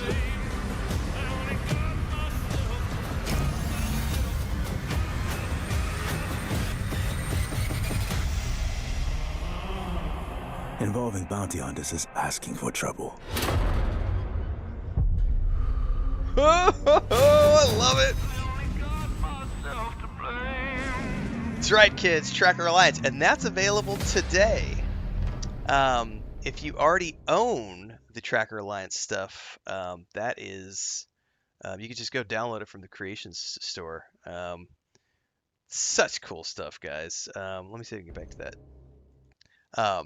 Anyway, that'll hold us all over. Anyway, Bubbaloni says he's streaming Trackers Alliance stuff tonight, so go check that out.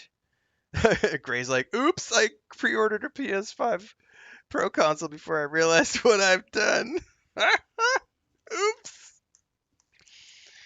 All right, everybody. I'm out. Head over to YouTube. We got a really cool video coming out right now about my visit to Bethesda's headquarters for the in-person Starfield event, and more stuff coming over the next week or so. So stay tuned. Thanks for being here today as we streamed some Starfield and did a Q&A. Had a great time as always. I'm not gonna I probably won't do another stream today. I might change my mind later, but I am exhausted. I'm gonna go get some sleep and see how I feel later on today. If I don't catch you later on today, I will be back tomorrow morning bright and early for more Starfield, and then we will be doing some Greedfall 2 tomorrow afternoon. See you then, guys.